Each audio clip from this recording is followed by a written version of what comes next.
Baik, Assalamualaikum warahmatullahi wabarakatuh. Selamat malam, salam sejahtera untuk kita semua. Senang sekali malam ini kita bisa berkumpul melalui media webinar ini. Ini adalah webinar kelima Departemen Teknik Sipil Universitas Sumatera Utara. Yang saya hormati Bapak Medis Sejahtera Surbakti, Ketua Departemen Teknik Sipil Universitas Sumatera Utara. Yang saya hormati Ketua IMS terpilih Saudara Kemal. Yang saya hormati Bapak Ibu dosen yang hadir. Saya lihat ada tadi Dery, ada Kak Gina, dan lain-lain. Yang saya hormati kedua pembicara kita yang hadir pada malam hari ini, ada Bang Alfri sama Ari. Yang saya hormati juga abang kakak alumni yang telah hadir, sangat banyak saya lihat hadir, angkatan 2007, 2006, 2011, 2008, saya lihat, dan angkatan yang lainnya. Dan yang saya sayangi adik-adik mahasiswa dan juga peserta webinar teknik sipil ini. Nah, jadi pada malam hari ini merupakan webinar kelima Departemen Teknik Sipil. Pada malam ini webinar kita temanya adalah perencanaan dan manajemen proyek infrastruktur di kala pandemi. Jadi malam ini kita undang dua orang pembicara. Yang pertama adalah Bang Alfriadi Juliansah, STMSC. Jadi Bang Alfred ini adalah senior saya. Jadi sebagai alumni teknik sipil saya sangat berbangga sekali Bang. Salah satu alumni kampus saya, Bang Alfred yang masih muda, seorang milenial, menjadi salah satu project manager di salah satu perusahaan BUMN di Indonesia. Jadi cukup bangga bagi kami Bang sebagai alumni teknik sipil USU.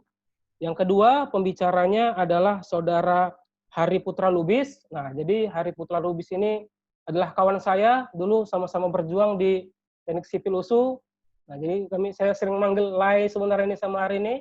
Nah, cuman mungkin karena ada perbedaan pandangan, akhirnya memilih jalan yang lain, mungkin tidak cocok di sipil, jadi memilih jurusan yang lain. Tapi saya yakin dan percaya kalau dibelah dadanya ini, kita jilat darahnya, rasanya masih darah sipil. Ini terbukti. Masih. Pindah jurusan pun tetap kerjanya di teknik sipil. Sekarang menangani proyek Jalan Trans Sumatera, seperti itu. Oke. Menjumpai dosen IUT aku kayaknya, Le. Jadi senang sekali hari ini kita bisa berkumpul, semua alumni, juga ada kawan-kawan dari jurusan yang lain bisa bergabung di sini, sama-sama belajar tentang bagaimana proyek di kala pandemi seperti ini. Nah, oke, selanjutnya untuk acara selanjutnya adalah kata sambutan.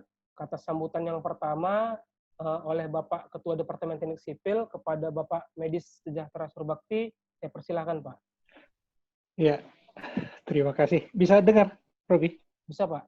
Iya, ya. Terima kasih, Robi, udah membuka acara ini. Selamat malam, salam sejahtera bagi kita semua. Senang sekali Departemen Teknik Sipil sudah mengadakan webinar yang kelima pada malam hari ini. Ya, yang pertama kemarin adalah berkenan dengan transportasi, kerjasama dengan Petronas, University Petronas di Malaysia. Kemudian yang kedua tentang pavement, kerjasama dengan USM, University Science Malaysia. Yang ketiga yang di host oleh Pak Agung itu berkenan dengan BIM, Building Information Modeling. Yang keempat dan kelima ini Robi fasilitasi semua sehingga ini bisa dilaksanakan dengan baik ya. Dan berkenan dengan alumni ya, alumni teknik sipil. Saya juga alumni gitu ya. Saya Stambuk 90 dan semua sepertinya di sini adik-adik saya semua ya, senang sekali bisa melaksanakan webinar pada malam hari ini. Terima kasih kepada narasumber kita pada malam hari ini, Bang Alfriadi Juliansyah STMSC dan Bang Hari Putra Lubis ya. Jadi kebiasaan kita manggil abang. ya untuk seluruh alumni kita. Dan semoga Bang Alfriadi dan Bang Hari Putra bisa memberikan informasi ya berkenan dengan topik kita pada malam hari ini dan hal-hal lain lah yang mungkin akan banyak pertanyaan dari adik-adik kita yang hadir pada malam hari ini. Juga mungkin perlu dikenalkan juga ya, ini Bu Gina Cynthia R. Hasibuan, Dr. Gina. Jadi ini Bu Gina ini ya tahun 2007 saya rasa ya. Beliau sudah menjadi dosen di teknik sipil ya. Jadi kekuatan DTS semakin hari semakin baik ya. Dan kita harapkan akan bertambah baik lagi ya. Ini Robi ini pun saya rasa kalau sudah setahun, 2 tahun atau 3 tahun lagi ini keluar negeri juga nih mudah-mudahan ya. Mengikuti teman-teman yang lain. Walaupun di kala pandemi kita masih bisa banyak berbuat ya untuk departemen, untuk adik-adik kita dengan menghubungkan mereka dengan senior-senior mereka yang tentunya sudah berhasil di depan ya, dan kita harapkan adik-adik kita juga bisa melihat horizon ke depan, apa sih teknik sipil itu ya, bagaimana sih yang harus mereka hadapi nantinya gitu ya, sehingga mereka dapat gambaran ya. Mungkin adik-adik teknik sipil kita ini pun masih belum dapat gambaran apa sih pekerjaan saya nanti begitu ya. Mungkin itu juga mungkin hal-hal yang mungkin harus disentuh pada malam hari ini ya. Demikian ya, jadi atas nama Departemen Teknik Sipil kami mengucapkan terima kasih dan selamat webinar untuk webinar kelima Departemen Teknik Sipil Universitas Sumatera Utara. Terima kasih Robi dan Gina. Baik, terima kasih Pak Medis. Jadi mungkin saya juga ingin menyampaikan, jadi untuk ini webinar kelima, sebenarnya untuk webinar ke-6 dan ke-7 juga sudah kita persiapkan, jadi siap-siap menanti. Jadi webinar ke-7 itu tentang BIM juga, tapi untuk aplikasinya di proyek jalan dan jembatan, pembicaranya Bang Eka Silitonga dari Wika, Angkatan 2006 Teknik Sipil. Juga webinar ke-7 nanti kita buat tentang K3. K3 ini pembicaranya Kak Tere, kamu 2005, dia adalah asesor K3 dari Kementerian PUPR. Jadi silahkan ditunggulah untuk webinar-webinar selanjutnya. Jadi masih akan panjang webinar kita. Oke, selanjutnya sambutan dari Ketua IMS terpilih. Jadi kita baru memilih Ketua IMS terpilih, sekaligus saya ucapkan selamat kepada Saudara Adinda Kemal, saya persilakan. Terima kasih Bang Robi atas kesempatannya. Assalamualaikum warahmatullahi wabarakatuh. Salam sejahtera. Salam sejahtera untuk kita semua. Yang saya hormati Pak Medis Sejahtera Surbakti, selaku Ketua Departemen Teknik Sipil, Bang Robi Arianta Sembiring, Kak Gina Cynthia, Bang Dery, senior dan para alumni yang telah berhadir, dan juga kawan-kawan seperjuangan yang saya banggakan.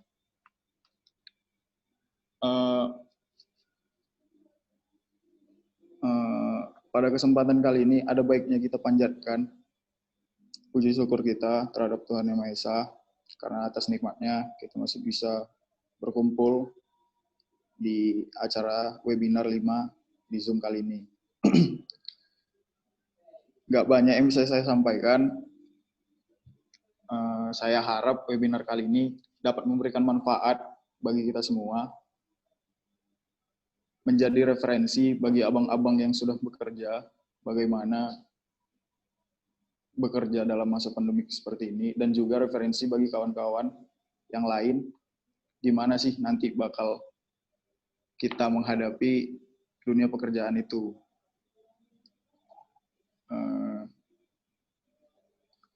Saya kira demikian. Assalamualaikum warahmatullahi wabarakatuh. Waalaikumsalam warahmatullahi wabarakatuh. Terima kasih saya ucapkan kepada Adinda Kemal.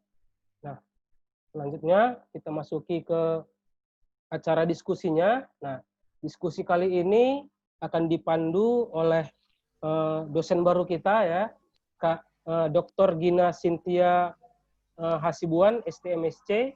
Jadi sebelumnya saya perkenalkan Kak Gina ini adalah teknik sipil USU, S1-nya angkatan 2007, S2-nya dari Jerman ya Kak, S2-nya dari Jerman, dan S3-nya dari Birmingham University, Inggris Kak ya.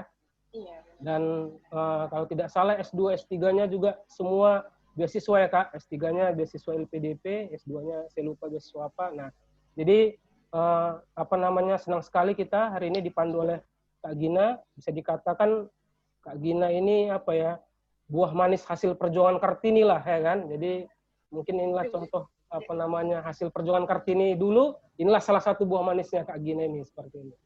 Oke Kak, langsung saja Kak, saya persilahkan kepada Kak Gina untuk memandu diskusinya Kak. Silahkan Kak. Oke, Assalamualaikum warahmatullahi wabarakatuh. Terima kasih kepada Robi atas kesempatannya. Jadi yang terhormat Pak Medis Surbakti selaku Ketua Departemen Teknik Sipil, Ketua IMS terpilih, kita rekan-rekan dosen yang saya hormati, kita juga rekan-rekan alumni, kakak dan abang alumni, dan juga adik-adik mahasiswa yang saya hormati. Kak Gina, maaf Kak, suaranya kurang besar Kak, sepertinya.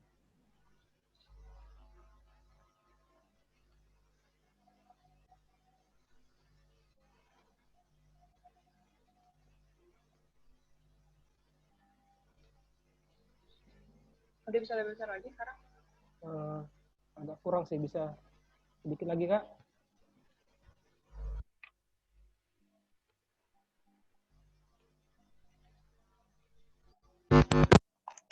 Kalau sekarang gini?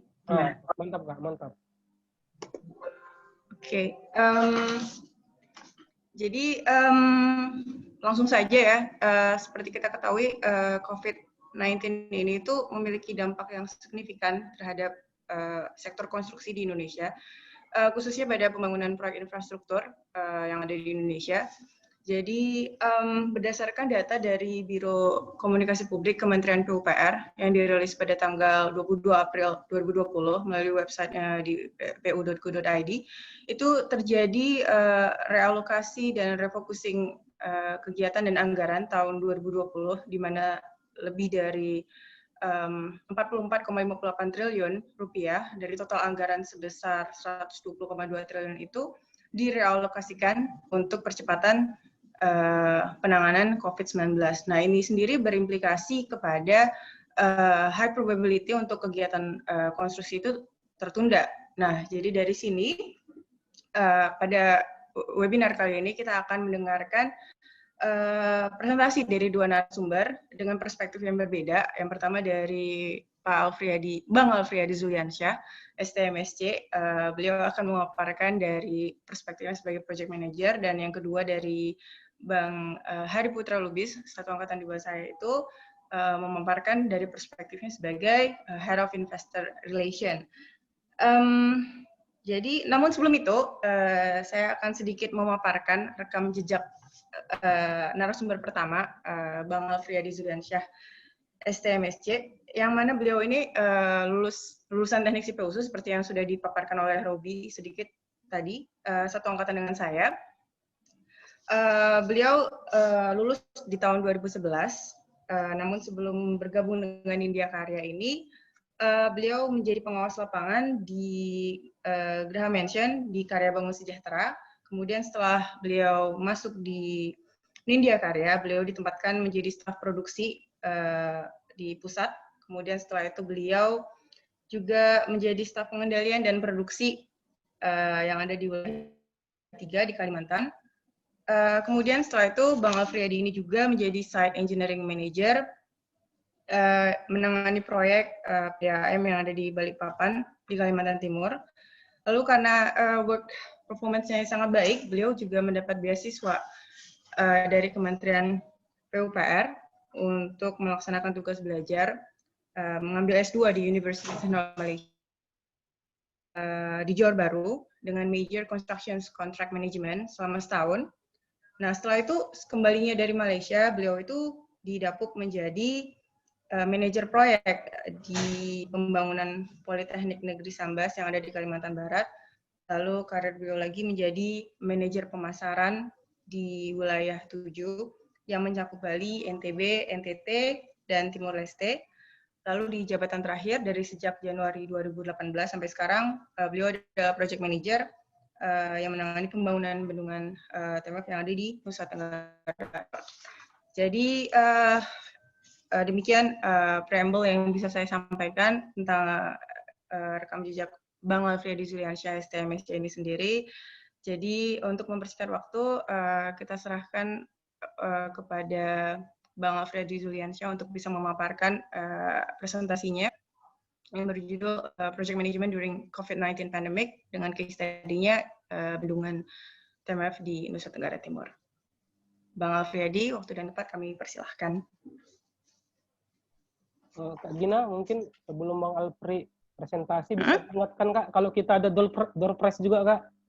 Oh iya. Semangat adik-adik.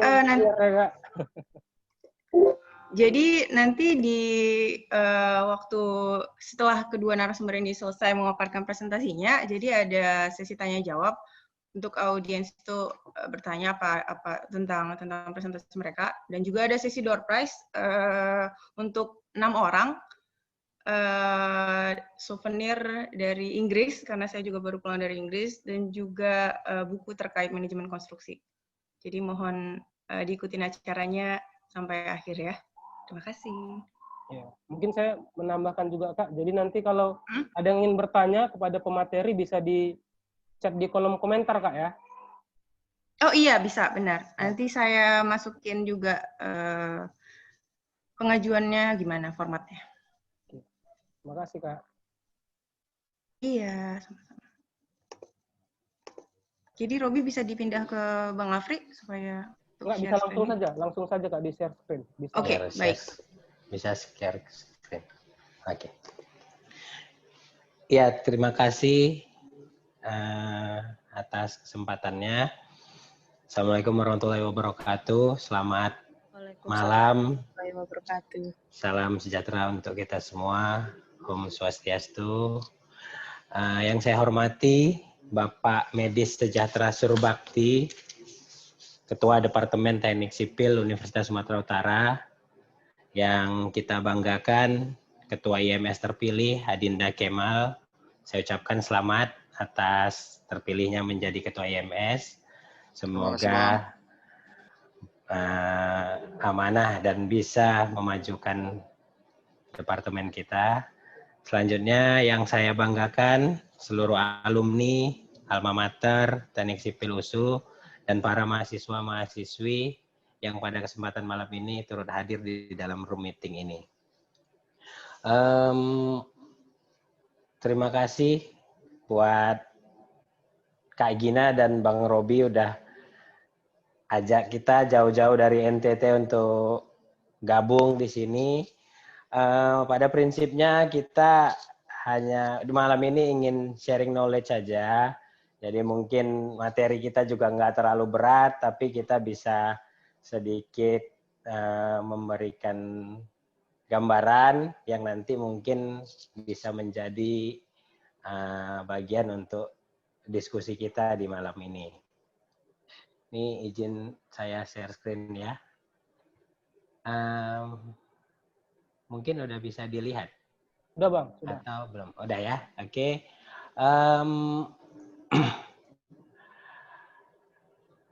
Malam ini kita coba diskusi tentang project management during COVID-19 pandemic. Jadi memang pada konsep pembangunan 65 bendungan dari Presiden Jokowi, memang tidak kita duga bahwasanya proses merealisasikan 65 bendungan akan berbenturan dengan adanya pandemi ini.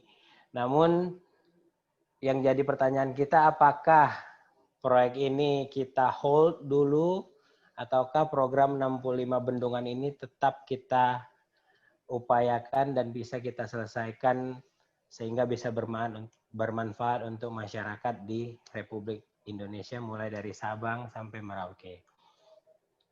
Mungkin untuk adik-adik mahasiswa-mahasiswi, saya izin kenalkan diri dulu. Mungkin tak kenal maka tak sayang. Jadi nama saya Alfriadi Juliansyah. Saya satu angkatan dengan Kak Gina, Dr. Gina. Jadi saya masuk di Teknik Sipil angkatan 2007. Kemudian setelah menyelesaikan studi, saya bergabung di PT Nindya Karya hingga saat ini. Kemudian di tahun 2014, alhamdulillah ada kesempatan untuk melanjutkan program master saya di University Teknologi Malaysia di Construction Contract Management. Jadi pertanyaannya adalah kita sebenarnya ada di mana pada saat COVID-19 ini terjadi. Jadi memang pastinya ada yang potential loser, jadi mungkin akan berefek dalam kegiatan bisnisnya. Kemudian tentunya akan ada yang menjadi potential winners, jadi mungkin bisa menjadi berkah dengan adanya pandemik ini. Tapi kita lihat di mana posisi kita itu ada di 4 terbawah. Jadi kita di construction and real estate. Jadi memang cukup berdampak sangat berat bagi kegiatan kita. Walaupun tidak separah bagian tourism, aviation juga cukup parah, otomotif apalagi, tapi ya setelah 3 itu kita di bidang konstruksi yang selanjutnya. Walaupun dalam kondisi pandemi ada yang winners, jadi seperti di medical supply service itu mungkin mereka lagi bersinar bisnisnya ya, bukan bicara berbahagia ada COVID, tapi bisnisnya sedang menjadi perkembangan yang cukup baik. Jadi karena kita berada di 4 terbawah dalam daftar potensial losers ini, makanya kita harus bagaimana menghadapi pandemik ini dalam rangka melaksanakan kegiatan kita di bidang construction. Yang pertama kita kaji dulu dari aspek kontraktual kita. Jadi dengan adanya wabah COVID-19 ini, kita sebagai pelaksana kontrak pengadaan jasa barang dan jasa pemerintah, khususnya di proyek yang saya handle di Bendungan TMF, itu harus bagaimana sebenarnya? Apakah ini menjadi sesuatu yang biasa saja, atau memang ini adalah keadaan yang luar biasa, atau yang biasa sering kita dengar force majeure, atau keadaan kahar. Nah ini saya mengutip sedikit dari LKPP, beberapa paparan, sehingga bisa jadi gambaran. Kalaupun kita berada dalam situasi pandemik, bagaimana seharusnya kita menghadapi kontraktual kita dalam berkontrak dengan pemilik pekerjaan. Jadi menurut LKPP itu COVID-19 itu termasuk dalam kondisi keadaan kahar. Di mana definisi keadaan kahar itu adalah suatu keadaan yang terjadi di luar kehendak para pihak dalam kontrak yang tidak dapat diperkirakan sebelumnya sehingga kewajiban yang ditentukan dalam kontrak menjadi tidak dapat dipenuhi. Nah, definisinya itu sangat luas dari segi kewajiban. Apakah kewajiban pemilik pekerjaan maupun kewajiban si penyedia jasanya. Nah, pada umumnya dalam sebuah kontraktual itu selalu ada di syarat-syarat umum kontraknya itu adalah keadaan kahar. Jadi sebagai contoh di kontrak yang sedang kita laksanakan di Bendungan TMF itu di poin 41 itu ada definisi keadaan kahar. Yang pertama seperti yang sudah saya jelaskan tadi, itu merupakan suatu keadaan yang terjadi di luar kehendak para pihak. Jadi memang dari pihak pemilik pekerjaan maupun dari pihak penyedia jasanya tentunya tidak menginginkan kondisi ini terjadi dan memang tidak diperkirakan. Sehingga kewajiban yang ditentukan di dalam kontrak menyebabkan ada kemungkinan untuk tidak dapat dipenuhi. Apakah dari segi waktu maupun dari segi hal lainnya. Nah, apabila kita dalam kondisi keadaan kahar, itu sebenarnya apakah kita bisa dengan sudut pandang kita saja mengatakan ini kahar? Nah, di sini juga diatur. Jadi, yang menyatakan kahar itu memang harus dari pejabat berwenang. Jadi bukan karena ada pandemik, oh ini kahar. Pasti tidak seperti itu, sehingga di sini referensi kita untuk bisa menyampaikan bahwasanya situasi ini merupakan kondisi kahar itu menurut keputusan Presiden Republik Indonesia tahun 2020 nomor 12.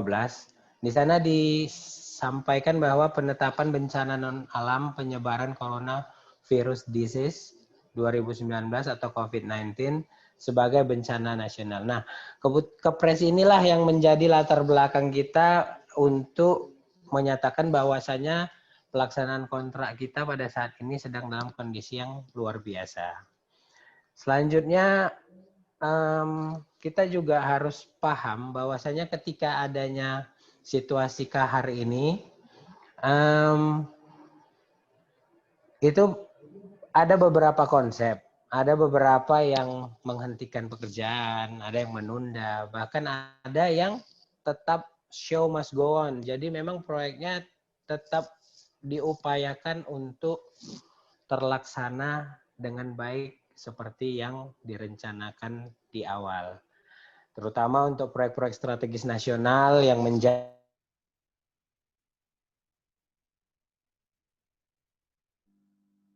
Bang Alfred terputus sepertinya ya, Pak.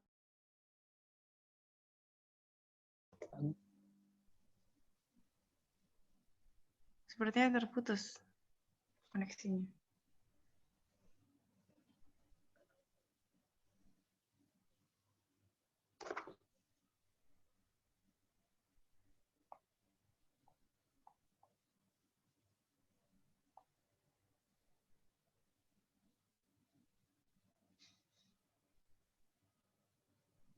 Lanjut Bang, lanjut Bang.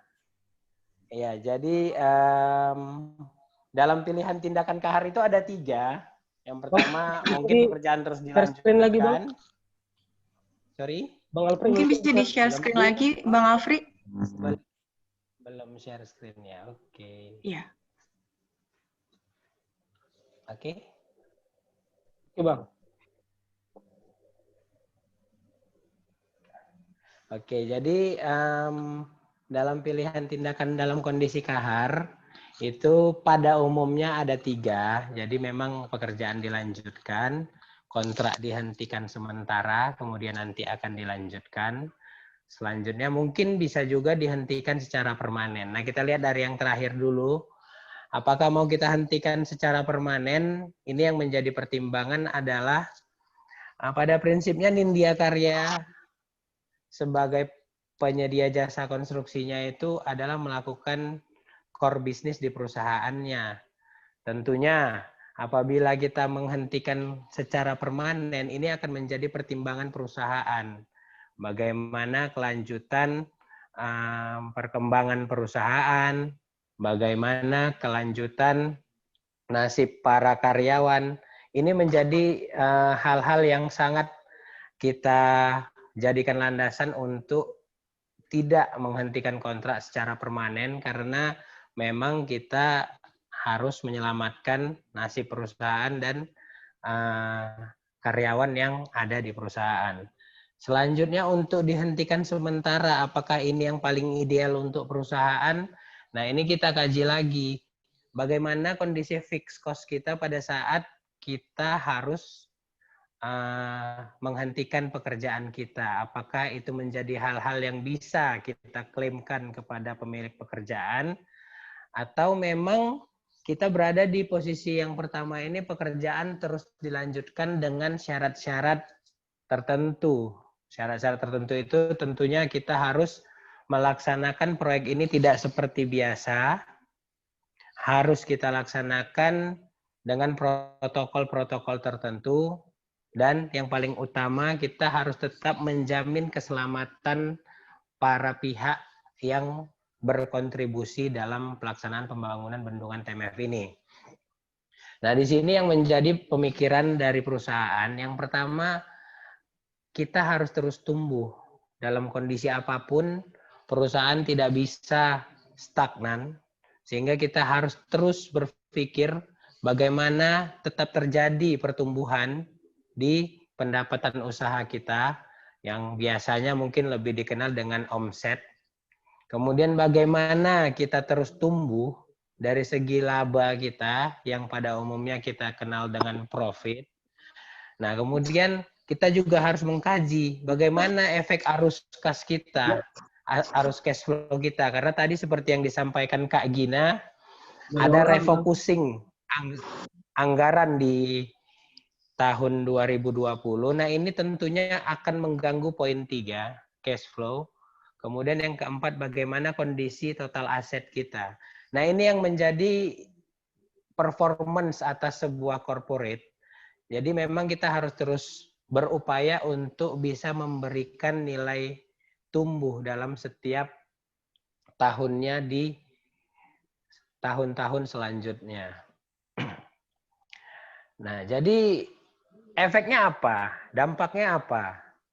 Apabila pekerjaan terus dilanjutkan. Di sini ada 3 yang sangat terlihat jelas di mata kita. Bahwasanya yang pertama itu tentu tenaga kerja di karantina. Nah, karantina ini menarik buat kita karena memang kita sudah di karantina di hutan ini. Jadi memang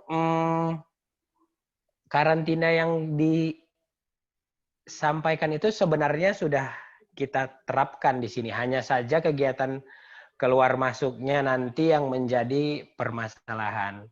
Efek atas karantina ini tentunya bermasalah pastinya nanti di logistik. Apakah itu untuk urusan konsumsi, maupun untuk kegiatan-kegiatan rutin lainnya.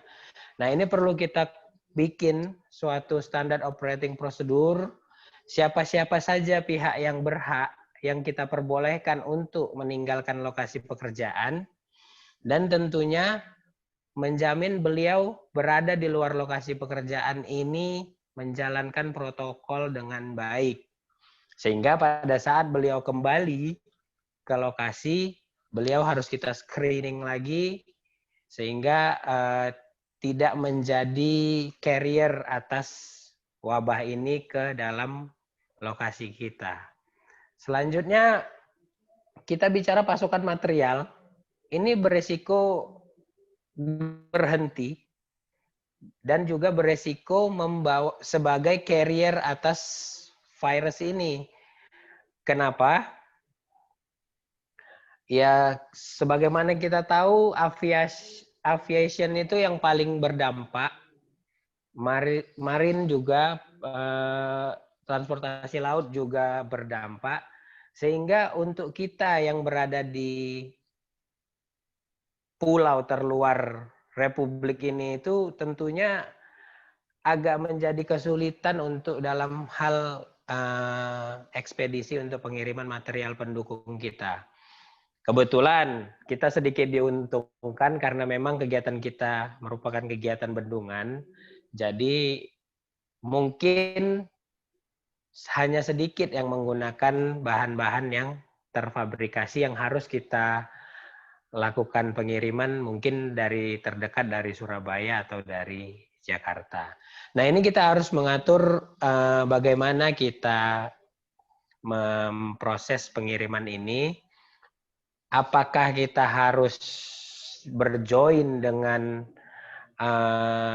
suatu jasa transportir sehingga kita menjamin yang pertama kegiatan ini tidak terganggu suplainya, dan ketika supply itu kita terima itu tidak menjadi momok bagi kita, sehingga penerimaan ini kita susun SOP-nya. Selanjutnya lokasi kerja ditutup. Ditutup dalam artian apa? Bukan pekerjaannya yang ditutup, tapi kita menutup diri untuk keluar, dan kita menutup diri untuk menerima orang masuk ke lokasi kita.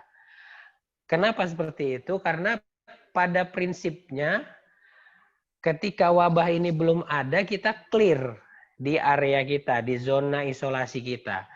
Nah, sehingga ketika kita tidak keluar atau tidak menerima orang dari luar, ya secara teoritis seharusnya kita clear. Tapi begitupun sebagai starting, kemarin kita melakukan medical check up untuk overall semua person yang ada di proyek ini, baik dari karyawan inti, baik dari tenaga-tenaga harian yang kita rekrut dari lokal, maupun tenaga kerja terampil yang kita mobilisasi dari Pulau Jawa, semua kita screening untuk make sure bahwasanya kita memang berada di zona yang clear. Tidak ada satupun peluang untuk ada pihak yang sudah terpapar di dalam tim kita. Kemudian setelah kita memastikan bahwasanya kita yang berada di dalam ini clear, kita tidak bisa juga 100% menolak visitor.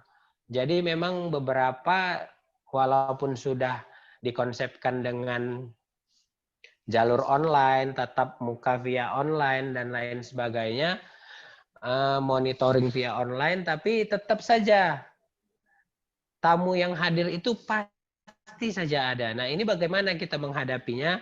Nah, ini kita bikin lagi SOP untuk menerima tamu dan bagaimana kita menanggapi tamu-tamu yang tidak bisa kita elakkan untuk hadir di proyek kita. Nah, berikut ini saya sampaikan beberapa dokumentasi yang kita lakukan. Jadi yang pertama memang tim HSE kita, itu hal pertama yang kita lakukan adalah berkoordinasi dengan posko Satgas COVID-19 di kecamatan kita terdekat. Karena ini nanti akan terintegrasi ke kabupaten dan akan terintegrasi ke provinsi dan akan terintegrasi ke Kementerian Kesehatan untuk skala nasionalnya. Kita daftarkan apa? Kita daftarkan seluruh personil kita. Tidak ada satupun yang kita tinggal, yang kita sembunyikan, sehingga setelah itu pergerakan kita akan kita awasi bersama untuk menjaga. Selanjutnya kita berkoordinasi dengan aparat penegak hukum. Jadi Kamtibmas dari kepolisian kita koordinasikan, kemudian kita koordinasikan dengan tenaga kesehatan untuk men-screening seluruh karyawan kita, sehingga tidak ada dusta di antara kita, baik dari kita yang saat ini sedang melaksanakan kegiatan pekerjaan, maupun pihak kabupaten yang memang lokasi tempat kita melaksanakan pekerjaan ini. Selanjutnya screening juga kita lakukan secara berkala. Jadi beberapa yang memang tidak terhindarkan untuk terus memiliki aktivitas, ini kita pastikan kondisi kesehatannya dan kita make sure bahwasanya yang bersangkutan tidak menjadi carrier yang bisa men-sharing itu kepada rekan-rekan kerjanya di proyek ini. Selanjutnya kita juga tentunya terus berkoordinasi sehingga jadinya ada tamu yang ke proyek kita. Nah, ini kita harus pastikan dengan menjaga jarak, memastikan kondisi kesehatan tamu yang akan datang untuk setidaknya kita bisa meminimalisasi resiko tamu ini menjadi carrier ke area kerja kita. Kemudian untuk tenaga kerja terampil maupun tenaga kerja lokal ini kita isolasi mandiri. Jadi memang mereka kita screening dulu selama 14 hari untuk memastikan bahwasanya mereka clear sehingga mereka baru bisa melanjutkan pekerjaan di lokasi. Nah, ini tentunya SOP-SOP seperti wajib mencuci tangan dengan sabun, kemudian untuk physical distancing dan lain sebagainya, itu tetap kita awasi Dan yang paling sulit itu adalah menjaga prosedur terbaru yang sudah kita terapkan ini untuk dijalankan secara berkelanjutan. Kemudian apabila ada tamu, baik dari pemilik pekerjaan, kita jalankan SOP-SOP kita sehingga kita hanya bisa bertemu di meeting point yang memang kita persiapkan untuk tempat bertemu, sehingga sebelum dan setelah pertemuan dilaksanakan itu akan langsung kita clearance dengan desinfektan. Nah, ini pun kita sampaikan dokumentasi ketika koordinasi, kita harus tetap menjaga jarak sekitar 1 meter untuk melaksanakan SOP-SOP yang sudah kita tentukan. Begitu juga untuk daily toolbox talk, kemudian toolbox meeting di setiap minggunya, kita laksanakan dengan anjuran pemerintah yang merupakan arahan kepada kita untuk tetap melakukan physical distancing. Nah, jadi dari 3 yang paling umum yang bisa kita lihat ini, ada satu yang tidak terlihat, tapi sangat terasa di kegiatan bisnis ini, yaitu adalah yang disampaikan dari Kak Gina tadi, refocusing atau relokasi anggaran. Nah, di sini terbit instruksi Presiden Republik Indonesia nomor 4 tahun 2020 tentang refocusing kegiatan, realokasi anggaran, serta pengadaan barang dan jasa dalam rangka percepatan penanganan COVID-19. Nah, di sini adanya pemotongan anggaran yang tentunya nanti akan sangat berefek kepada cash flow kita. Nah, bagaimana kita terus bisa dengan less cash untuk mendapatkan maksimum progress. Nah, disinilah letak yang harus kita cermati bersama, bagaimana kita mengendalikan penggunaan dana cash kita untuk tetap bisa mempertahankan produktivitas kita. Nah, di sini coba saya sampaikan ke abang-abang, kakak-kakak maupun adik-adik sekalian, di tahun 2020 ini yang berwarna merah itu kita harusnya tersedia di anggaran kita itu 280 miliar. Nah, akibat adanya efek atas COVID-19 ini kita mengalami refocusing, pemotongan anggaran itu di tahun ini sebesar 103 miliar, sehingga yang tersisa hanya 176 miliar. Nah, ini menjadi tantangan berat bagi saya selaku project manager, bagi perusahaan agar tetap bisa mewujudkan mimpi pembangunan 65 bendungan ini sesuai dengan rencana Presiden Republik Indonesia, sehingga kita terus berpikir bagaimana walaupun adanya refocusing anggaran, kita tetap bisa melaksanakan kontraktual kita sesuai dengan schedule yang memang sudah kita sepakati di awal. Nah, jadi ini kita sampaikan timeline kegiatan kita di TMF DEM paket 2. Jadi TMF ini terdiri dari 2 paket. Paket satunya dikerjakan Waskita Karya Joint Operation. Kemudian di paket 2-nya dikerjakan oleh Nindya Karya Joint Operation. Jadi kontrak pembangunan bendungan TMF ini dilaksanakan 1.560 hari kalender dengan SPMK di 5 Januari 2018. Kita harusnya menyelesaikan kegiatan ini 100% di 13 April 2022. Tapi semangat untuk mendukung program kerja Bapak Presiden Republik Indonesia, secara teknis kita harusnya bisa menyelesaikan proyek ini di 31 Desember 2020 ini. Nah, yang menjadi pertanyaan, ketika secara teknis bisa, kemudian kita dihadirkan tantangan COVID-19 ini, apakah kita tetap bisa menyelesaikan kegiatan ini 100% di akhir tahun 2020 ini? Jika kita sandingkan dengan DIPA anggaran Kementerian PU tadi, di tahun 2020 ini kita hanya diberikan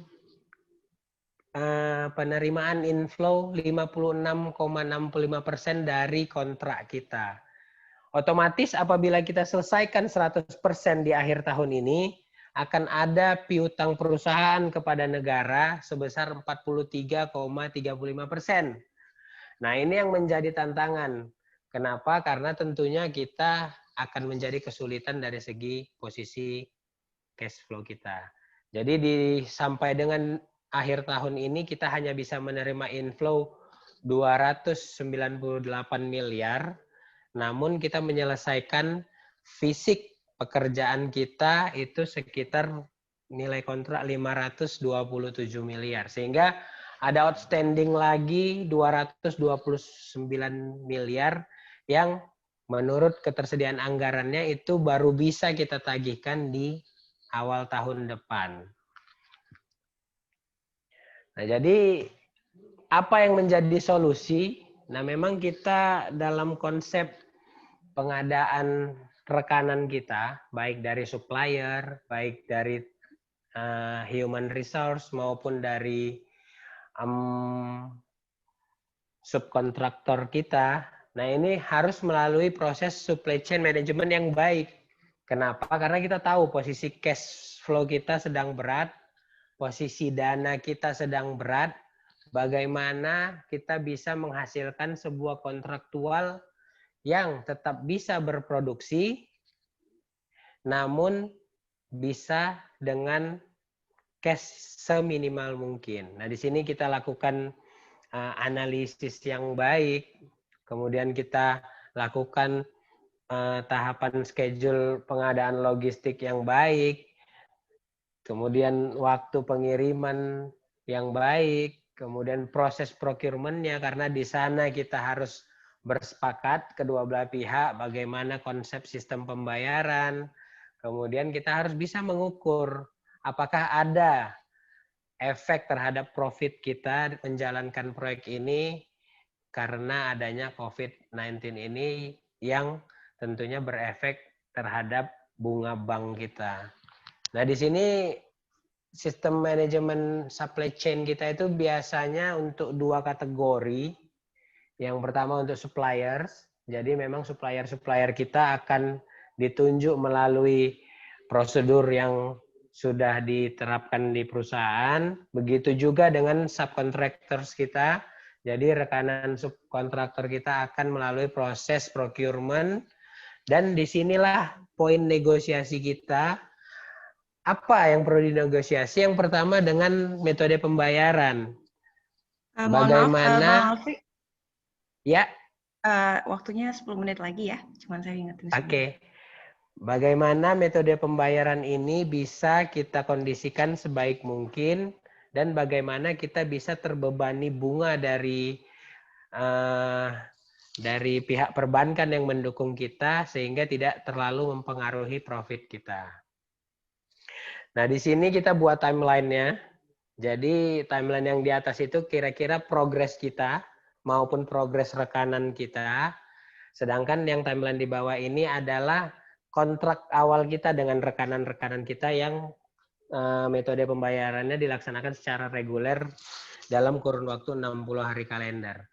Jadi kira-kira ketika ada proses tagihan di Februari 2020 itu seharusnya kita berkewajiban membayar di April 2020 selambat-lambatnya. Nah, ini tentunya akan seperti itu untuk setiap bulan. Sehingga ini tentunya akan memberatkan posisi cash flow kita karena inflow kita tidak masuk, tapi outflow kita terus berjalan.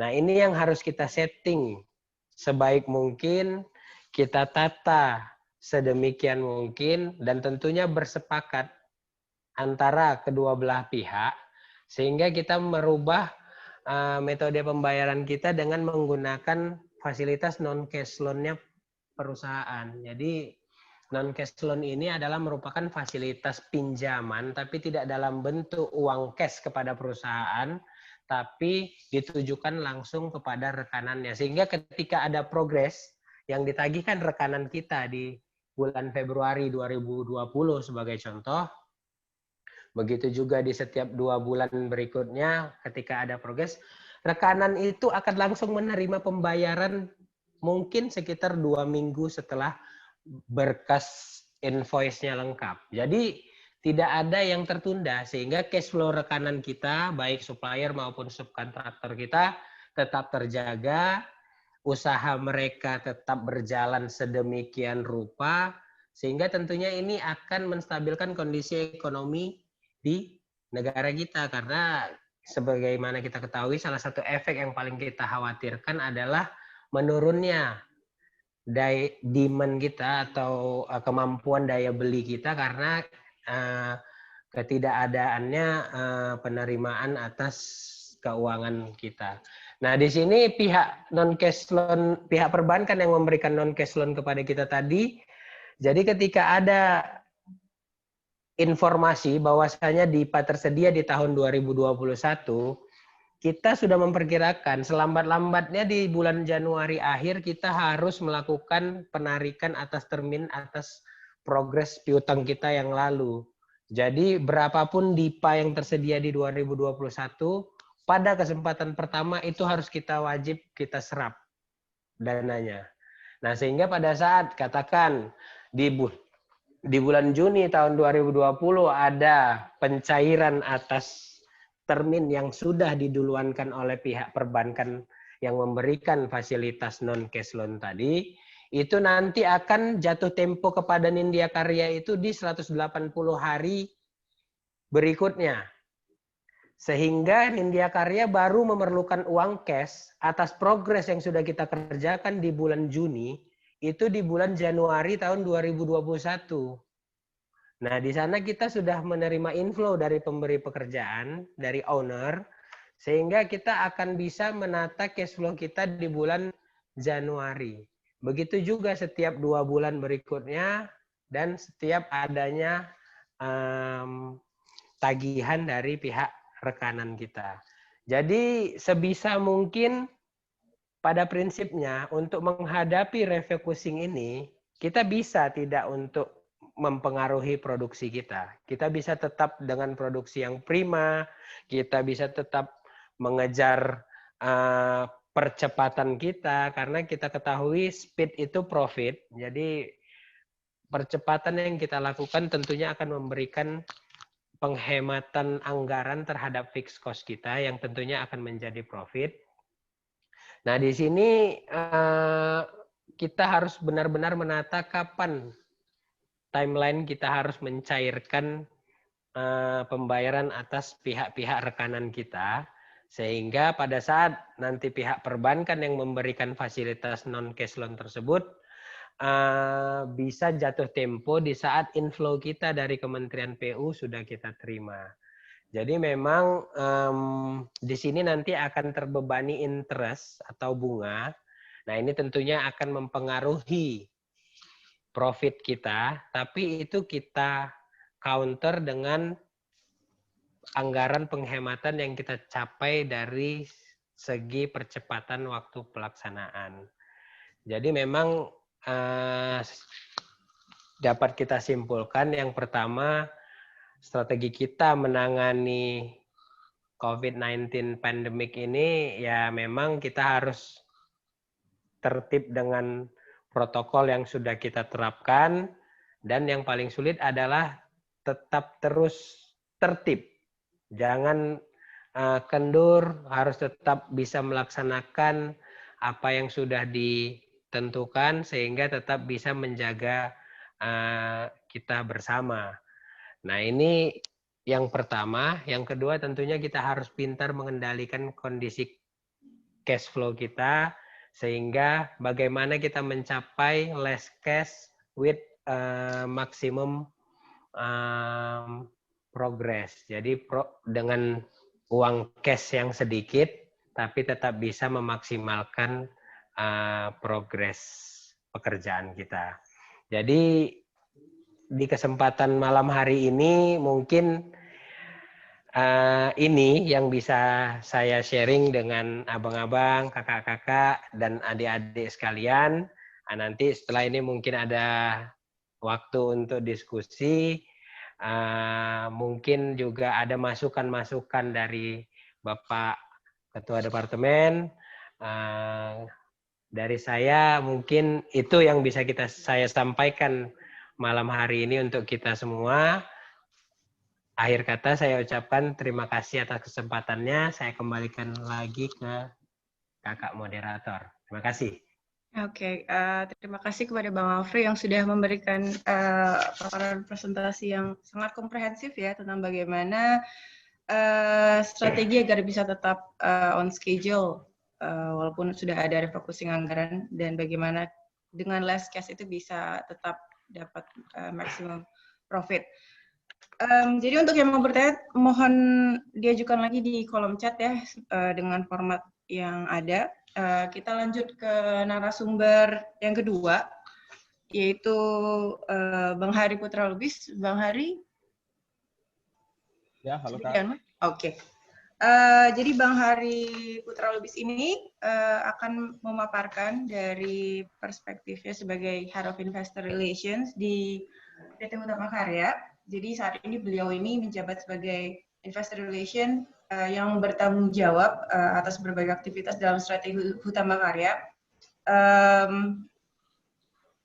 terutama dalam analisa keuangan perusahaan serta spesifikasi job desk, diantaranya mengembangkan model keuangan internal serta proyeksi ke depan untuk sektor konstruksi, dan juga mengelola dan menyusun analisa sektor konstruksi dan kontraktor sejawatnya untuk mengidentifikasi pendorong utama sektor terkait, dan juga mengembangkan dan melaksanakan strategi komunikasi, hasil keuangan, kinerja, dan prospek terkini dari Hutama Karya dalam paparan publik atau rapat analis.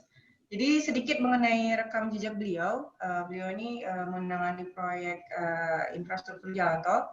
Jadi beliau ini menangani financing toll road di Ruas Dumai Pekanbaru untuk agreement monetisasi aset dan juga pembiayaan pinjaman bilateral antara PT Hutama Karya dan bank swasta, dalam hal ini Bank Mega, untuk mendukung program pemerintah dalam percepatan pembangunan prasarana. Kemudian beliau lagi juga menangani pembiayaan jalan tol yang ada di Terbanggi Besar, Pematang, Panggang, Kayu Agung, yaitu yang ada di Sumatera Selatan dan Lampung. Jadi ini kira-kira sedikit preamble untuk presentasi dari Bang Hari ini sendiri.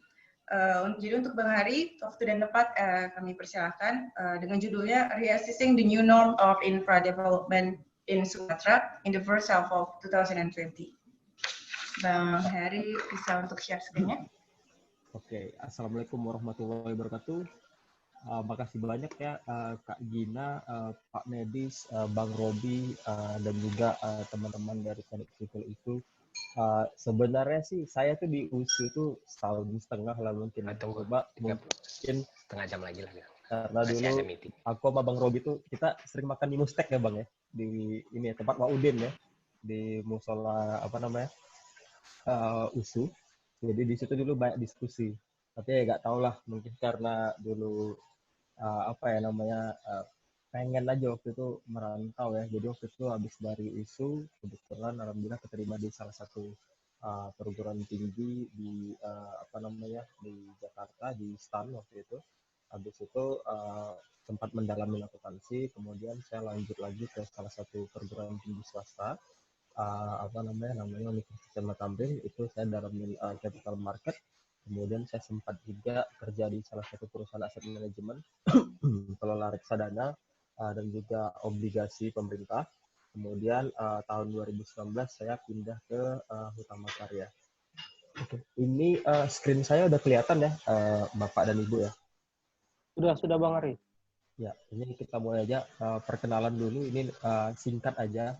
Ini bisa di-scan nanti nge-link ke LinkedIn saya. Tapi ini tipu-tipu aja lah. Yang asli itu yang ini sebenarnya. Nah, ini dulu waktu ospek Cipilusu tahun 2008. Ini tebak dulu Bang Robi nih yang mana nih orangnya nih. Nah, kalau bisa ditebak-tebak buah manggis nih. Nah, ini dulu kita sadis juga Bang ya. Ospek kita diberhentikan sama Kajur dulu Bang, kalau nggak salah. Gila nih, sadis betul ya. Pembantaian botak-botak nih semua. Nah, aku tuh yang ini nih, yang warna kuning. Jadi ini bukti lah kalau aku pernah kuliah di Siti Lusu dulu. Oke. Ini aku lanjut aja ya. Nah, ini sebenarnya aku punya jatah tuh 35 menit ya, tapi ini aku akan coba singkat aja biar adik-adik gak ngantuk. Sama aku mau jelasin apa aja sih. Aku akan coba jelasin Utama Karya itu perusahaan BUMN yang fokus kemana. Kemudian aku juga akan singgung sektor konstruksi secara global itu kayak gimana. Kemudian aku juga nanti akan singgung pembangunan infrastruktur di Indonesia secara overall seperti apa. Oke, ini sekilas aja tentang Utama Karya. Oke, ini Utama Karya ini dibentuk tahun 1961. Itu ada beberapa pekerjaan-pekerjaan flagship. Contohnya waktu itu kita di Ritme Utama Karya menemukan salah satu teknologi sosro bahu. Jadi ini teknologi ini sudah dipakai di beberapa jembatan di luar negeri juga, di Amerika sama di beberapa negara. Kemudian kita, ini saya skip aja, kita langsung ke tahun 2014 sampai 2015. Berdasarkan peraturan pemerintah tahun 2015, peraturan pemerintah nomor 117, Utama Karya mendapatkan mandat untuk membangun jalan tol Trans Sumatera. Jadi berdasarkan hal ini, Utama Karya menjadi satu-satunya BUMN yang mendapatkan mandat dengan spesifik kita punya presidential decree, di mana untuk pembangunan jalan tol Trans Sumatera, pemerintah akan jamin semua pembiayaan, baik itu bunga, baik itu prinsipal, pokok, dan juga penaltinya. Jadi Utama Karya simpelnya aja, kalau Utama Karya mau bangun jalan tol di Sumatera, kemudian Utama Karya berutang, utang-utangnya itu dan juga bunganya dijamin penuh oleh pemerintah 100%. Oke. Kemudian kami di tahun 2015 sampai sekarang kita udah berhasil bangun kurang lebih ekuivalen itu 535 km. Kita sebagai warga di Sumatera patut bangga karena ini salah satu proyek pertama di Indonesia dan dalam historisnya kita memecahkan beberapa rekor ya sebagai salah satu jalan tol terpanjang di Indonesia. Even kalau kita compare dengan Trans Jawa itu total panjangnya dari dari Merak sampai Surabaya itu sekitar 989 kilo. Tapi jalan tol Trans Sumatera ini panjangnya kurang lebih hampir 2 kali lipatnya. Oke, ini saya next aja. Biar mempersingkat waktu, ini menunjukkan bahwasanya Utama Karya ini di fully support oleh pemerintah. Utama Karya itu dimiliki oleh pemerintah 100% kepemilikannya. Jadi di sini pemerintah dengan adanya kepemilikan 100%, pemerintah bisa memberikan support yang tidak terbatas ya sejauh ini ke Utama Karya. Ini menunjukkan memang Utama Karya posisinya itu bisa kita bilang cukup apple to apple ke BUMN-BUMN seperti Pertamina dan juga PLN. Oke, ini visi dan misi kita. Next lagi, ini bisnis lainnya Utama Karya. Bisnis kita tuh paling besar adalah pengembangan jalan tol Trans Sumatera. Kurang lebih 80-85% portofolio kita itu untuk mengembangkan jalan tol Trans Sumatera. Tapi kita juga ada bisnis-bisnis yang lain seperti EPC, properti, dan juga jasa konstruksi yang lain. Ke depan dengan kita adanya penugasan, kita akan melakukan strategi namanya value capturing. Jadi di sepanjang jalan tol Trans Sumatera itu ada beberapa lahan yang memang kita miliki, itu nanti kita akan kembangkan untuk mengcapture beberapa bisnis-bisnis dan juga kita melakukan sinergi dengan BUMN-BUMN yang lain. Oke, ini sekilas saja highlight tentang keuangan yang Utama Karya. Untuk EBITDA kita ya sejak pengerjaan jalan tol Trans Sumatera itu pertumbuhannya cukup signifikan, bisa dilihat ya. Tapi memang ini karena temanya pandemik, saya cuma mau kasih highlight aja. Di semester 1 2020 memang nggak hanya Utama Karya ya, hampir semua BUMN konstruksi itu mengalami penurunan laba bersih dan juga pendapatan. Ini terbukti dengan kita beberapa minggu ini sekarang lagi komunikasi intensif dengan Kementerian BUMN untuk melakukan revising down. Kita punya target laba bersih dan juga kontrak baru. Jadi memang mudah-mudahan sih di minggu depan kita udah dapat gambaran target sampai akhir tahun itu laba bersih Utama Karya di mana, dan juga apa saja asumsi-asumsi berupa stress test yang kita sudah lakukan dan dampaknya seperti apa ke Hutama Karya secara menyeluruh. Oke, ini saya next lagi. Ini saya akan coba bahas. Jadi kebetulan saya singkat sedikit kasih penjelasan. Kebetulan saya mewakili Hutama Karya. Kebetulan menjadi salah satu tim di Kementerian BUMN. Kami itu ada 2 Project Management Office. Jadi yang pertama itu adalah percepatan jalan tol Trans Sumatera. Kemudian proyek yang kedua itu adalah sinergi BUMN konstruksi. Jadi kebetulan saya untuk sebagai project manager juga mengepalai beberapa teman-teman dari BUMN. Itu di situ ada Wijaya Karya, ada Waskita Karya, ada juga Adikarya, ada Jasa Marga, dan juga ada PTTP dan Adikarya. Tujuannya adalah kita pengen buat gimana caranya perusahaan konstruksi di Indonesia ini bisa bersaing dengan perusahaan konstruksi global. Jadi kalau kita lihat ya banyak sekali sebenarnya proyek-proyek yang lukratif di Indonesia, tapi itu banyak BUMN konstruksi ini nggak bisa ngerjain karena kurangnya capabilities. Nah, kita di sini coba bersama-sama dengan konsultan, kita juga benchmarking dengan perusahaan konstruksi global. Kelemahannya BUMN konstruksi di Indonesia ini apa aja sih gitu. Jadi kita memang sudah sekarang lagi identifikasi. Kita sekarang sedang intensif juga ngobrol ke Pak Wakil Menteri 2 BUMN untuk nanti kita akan propose ke Pak Jokowi, ke Pak Presiden terkait formatnya BUMN konstruksi ini nanti ke depannya seperti apa. Apakah nanti kita akan bentuk holding, apakah kita akan rampingkan, apakah kita nanti akan buat semacam value proposition, misalnya katakannya let's say Wijaya Karya, mereka punya expertise di properti dan high rise. Pemerintah nanti bisa kasih penugasan khusus Waskita Wijaya Karya untuk ngambil project yang spesifik di situ. Kemudian Waskita punya capabilities untuk bangun jalan tol di Jawa. Mereka mungkin value proposition di situ. Adikarya juga punya value proposition di pengembangan TOD dan juga properti-properti yang lainnya yang related ke toll road. Nanti bisa ambil seperti itu. Tapi kita sekarang lagi intensif sekali buat kajian, kita lagi analisis kira-kira arahnya BUMN konstruksi ini kelemahannya di mana dan kekuatannya di mana, sehingga nanti kita bisa bersaing dengan perusahaan-perusahaan konstruksi global. Oke, ini saya next. Nah, jadi kita sudah mengidentifikasi ya. Jadi sebenarnya ada 4 hal ya yang harus dibutuhkan oleh perusahaan konstruksi BUMN untuk bisa menjadi regional champion. Jadi nggak local champion aja. Yang pertama itu adalah scale, specialized, and diversification. Ini lebih ke bagaimana caranya BUMN karya ini bisa memanage portofolionya dengan size yang berbeda dan juga bagaimana caranya portofolio ini bisa kita diversifikasi. Tujuannya adalah supaya mempercepat pertumbuhan konstruksi nasional sehingga kita nanti bisa direcognize di internasional. Kemudian yang kedua adalah build competencies through technologies. Jadi mungkin tadi sempat disinggung juga ya bahwasanya dari Pak Medis, Bang Robi dan juga Bang Alfri tadi ya bahwasanya memang teknologi yang mungkin sangat common ya di dunia teknik sipil itu adalah BIM ya. Tapi pas kita benchmark tuh ke perusahaan konstruksi global itu BIM itu udah cukup old school lah, udah cukup ketinggalan. Mereka tuh udah pakai beberapa macam teknologi. Nanti saya akan jelaskan di slide selanjutnya. Kemudian internationalization. Jadi berdasarkan portofolio yang kita punya, kita itu harus kuatin kompetensi kita di situ sehingga nanti kita bisa bersaing ke level internasional. Dan kita bisa juga nanti memilih BUMN karya ini kuatnya di sektor apa, kemudian kita tingkatkan kompetensinya. Kemudian yang paling terakhir dan paling penting itu adalah operational excellence.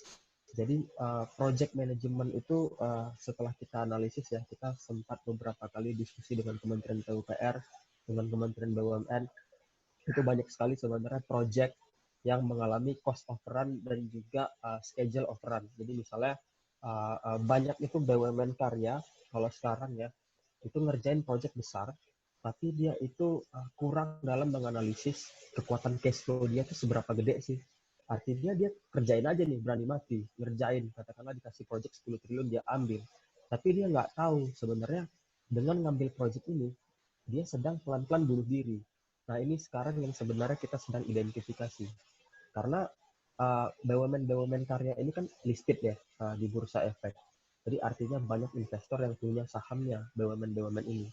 Jadi analis-analis dan juga investor yang membeli saham BUMN ini semua mempertanyakan nih, kalau laba bersihnya BUMN karya itu bagus, itu belum tentu menunjukkan bahwasannya BUMN itu bagus, BUMN konstruksi ya. Yang paling harus diperhatikan itu adalah operating cash flow-nya. Kemampuan dia untuk menjalankan proyek itu secara sehari-hari. Karena banyak proyek itu yang prosesnya tuh turnkey. Turnkey itu adalah misalkan kita bangun satu jalan tolnya dibangun 2 tahun, di tahun kedua baru uangnya dibayar. Nah selama 2 tahun itu, si BUMN karya yang ngerjain jalan tol ini, dia punya duit atau enggak? Nah kebanyakan, banyak karya-karya ini ngambil aja nih proyeknya. Udah duitnya nanti kita pikirin aja deh belakangan.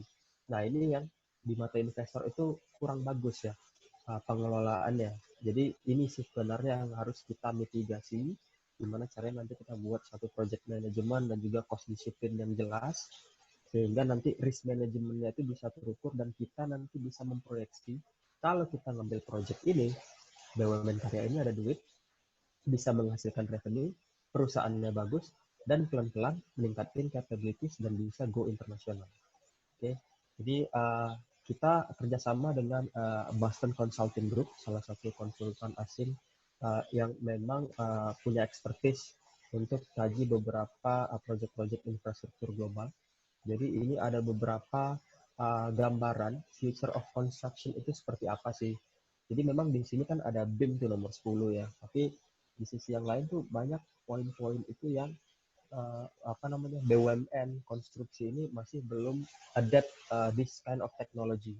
Jadi mungkin kalau modular construction mungkin pelan-pelan ada ya, tapi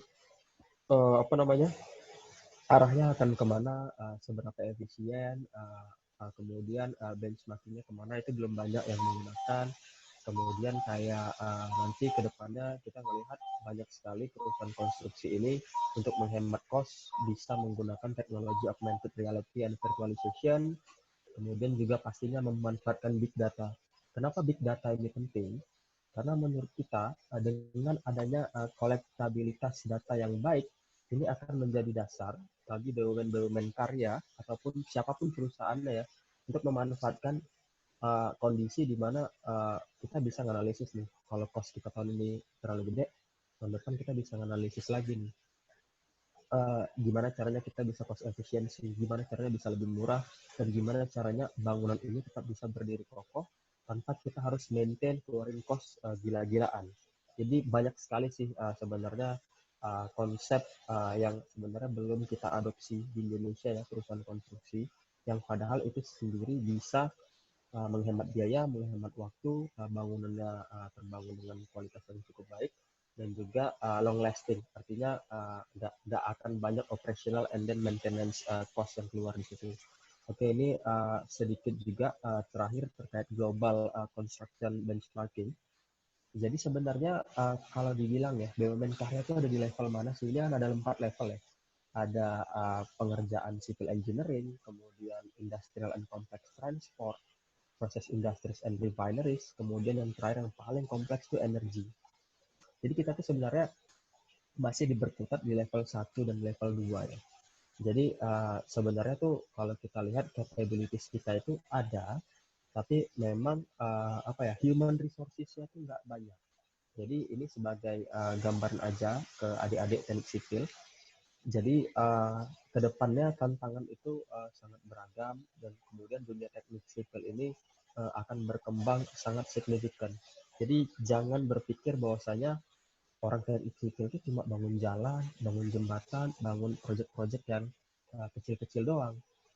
Perusahaan-perusahaan konstruksi di luar sana, mereka tuh udah bangun kayak smelter, kemudian udah bangun fasilitas tenaga nuklir. Mereka udah bangun proyek-proyek yang memang itu membutuhkan leverage skills yang sangat tinggi. Nah, itu di Indonesia belum ada. Ini yang sebenarnya mau diidentifikasi oleh pemerintah, supaya jangan pas kita nanti butuh, misalkan kita mau bangun satu smelter ya, smelter yang memang kita perlu banyak skill di situ, itu kita ujung-ujungnya panggil kontraktor dari luar negeri juga. Kita BUMN karya cuma gigit jari doang nih ngelihat kontraktor-kontraktor global bisa makan di situ, bisa cari duit di situ. Sementara kontraktor kita karena nggak pernah average scale, nggak pernah benchmarking, ya udah paling cuma bangun jalannya doang, paling cuma bangun kasibanya doang. Sisanya yang punya apa namanya butuh kompleksitas tinggi, ya itu udah makanannya kontraktor asing. Nah, ini yang pemerintah tuh nggak mau ngarahnya seperti ini. That's why kita sekarang di sini lagi coba kaji apa sih sebenarnya keunggulan BUMN karya ini. Apakah banyak BUMN karya itu yang sebenarnya menjalankan fungsi padahal dia nggak punya capabilities di situ. Nah, kita coba mau apa ya? Kita mau simplify fungsinya, kita mau bagi-bagi sehingga nanti tiap BUMN karya punya keunikan tersendiri. Jadi arahnya seperti itu. Sambil pelan-pelan kita ningkatin capabilities. Jadi ini sekilas aja. Ini yang sekarang saya dan tim dengan beberapa BUMN dan juga pemerintah sedang kerjakan. Mudah-mudahan sih sebelum akhir tahun ini sudah kelar kajiannya. Kita sekarang sudah masuk kajian ke fase kedua. Mudah-mudahan nanti outcome-nya adalah BUMN karya ini bisa lebih baik lagi, utangnya bisa lebih kecil, dan juga yang jelas pasti insya Allah lebih efisien. Oke, ini sekilas juga saya tadi sempat singgung ada beberapa kontraktor asing yang memang fokus di local market, di international market, dan juga ada yang fokusnya itu berubah-ubah seiring waktu. Sebagai gambaran aja, market konstruksi di luar negeri ya, di Europe, di US, kemudian apa namanya ya, di beberapa daerah ya di luar Asia itu sudah mature. Artinya mature itu adalah mereka tuh udah gak banyak lagi yang bisa dibangun di sana. Akhirnya mereka tuh harus shifting, mereka harus pindah dari lahan-lahan yang tadi udah nggak bisa dibangun apa-apa, mereka pindah ke Asia. Mereka ngelihat Indonesia ini sangat luas gitu, banyak yang belum dibangun. Akhirnya mereka melihat, wah ini Indonesia ini jadi salah satu ladang yang bagus nih untuk cari margin dan juga melakukan internasionalisasi. Nah, kita bukan anti asing ya, justru kita pengen belajar sama mereka. Tapi sayang aja pas momentumnya lagi bagus, BUMN karya ini nggak banyak yang berperan di situ. Kan sayang kan kita udah melewatkan momentum. Akhirnya kita cuma jadi penonton aja di negeri sendiri. Itu sih kurang lebih. Oke, ini saya lanjut aja. Ini sedikit tentang potensi Sumatera. Kenapa sih pemerintah minta Hutan Karya dan juga udah diatur sedemikian rupa di RPJMN yang udah dikaji Bappenas di tahun 2020 sampai 2024 menyatakan bahwasanya Sumatera itu apa namanya wilayah yang penting untuk dibangun. Kalau kita lihat ya di sini ada GDP contribution ya. GDP contribution Sumatera itu adalah second largest. Jadi adalah pulau yang paling banyak berkontribusi setelah Pulau Jawa. Jadi kalau di first half 2020 di tahun 2020 semester 1 kontribusinya Sumatera itu 21%. Jawa itu 58%. Jadi artinya kalau pemerintah mau ningkatin pertumbuhan GDP ataupun pertumbuhan ekonomi Indonesia, itu kalau ngandalin dari Jawa doang, itu udah stuck. Jadi pemerintah harus shifting ke pulau-pulau lain yang memang kontribusinya tuh masih minimum. Kalau dilihat yang kontribusinya itu minimum, itu salah satunya adalah Sumatera. Padahal Sumatera ini punya banyak sekali potensi, khususnya potensi komoditas. Nah, ini saya jelaskan juga, 70% dari raw materials komoditas di Sumatera itu mostly itu diekspor. Padahal sebenarnya kita bisa olah sendiri loh di Sumatera. Nah, untuk membuat itu kan kita harus bangun industrialisasi. Industrialisasi itu akan ada kalau kita paling simpel itu kita bangun jalan lah. Karena itu kita harus bangun jalan tol. Jalan tolnya mungkin di sini message-nya adalah dengan bangun jalan tol Trans Sumatera akan ada kegiatan ekonomi di Sumatera, akan ada bisnis upstream dan downstream yang bisa kita capture di Sumatera, sehingga PDB Sumatera itu naik dan at the end of the day GDP Indonesia itu bisa naik karena adanya kontribusi positif dari Pulau Sumatera. Oke, ini saya next saja. Kita juga internal buat kajian. Jadi Sumatera itu kita bagi-bagi ada 4 zona sebenarnya ya. Kalau kita bagi di Sumatera itu yang very lucrative dengan berbagai macam main industries dari mulai kelapa sawit, kemudian batu bara, kemudian oil dan juga rubber. Jadi masing-masing ini akan sangat relate ke jalan tol yang kita akan bangun. Jadi jalan tol Trans Sumatera itu akan mepet ke utara, ke dekat pelabuhan. dengan berbagai macam connectivity. Oke. Ini sekilas aja tentang jalan tol Trans Sumatera. Jadi berdasarkan Perpres nomor 117 tahun 2015, kita dimandat untuk bangun 2.769 km. Ini jalan tol paling panjang dalam sejarah di Indonesia. Dengan total ruas itu ada 24 ruas. Ruas yang sudah kita bangun sejauh ini yang sudah beroperasi itu 368 kilo. Itu bisa dilihat di tabel kanan. Itu ada Medan Binjai, Palembang Indralaya, Bakauheni Terbanggi Besar, Terbanggi Besar, Pematang Panggang, Kayu Agung. Di proyek ini tuh membutuhkan dana nggak sedikit. Jadi kurang lebih 476 triliun rupiah itu kita anggarkan untuk bangun si 24 ruas ini. Jadi sejauh ini kita ada beberapa kebutuhan, khususnya kebutuhan. Oke, sebelum saya lanjut ya, daripada adik-adik bingung ya, ini saya akan sederhanakan aja. Mohon maaf, Bang Hari, ya, 10 menit lagi waktunya. Oke, ini udah mau selesai kok, Kak. Oke. Kenapa anak teknik sipil itu nggak bisa cuma ngerti sipil doang? Anak sipil tuh harus ngerti keuangan. Kenapa harus ngerti keuangan? Proyek yang kita kerjakan tuh bukan proyek 1 miliar 2 miliar, tapi triliunan.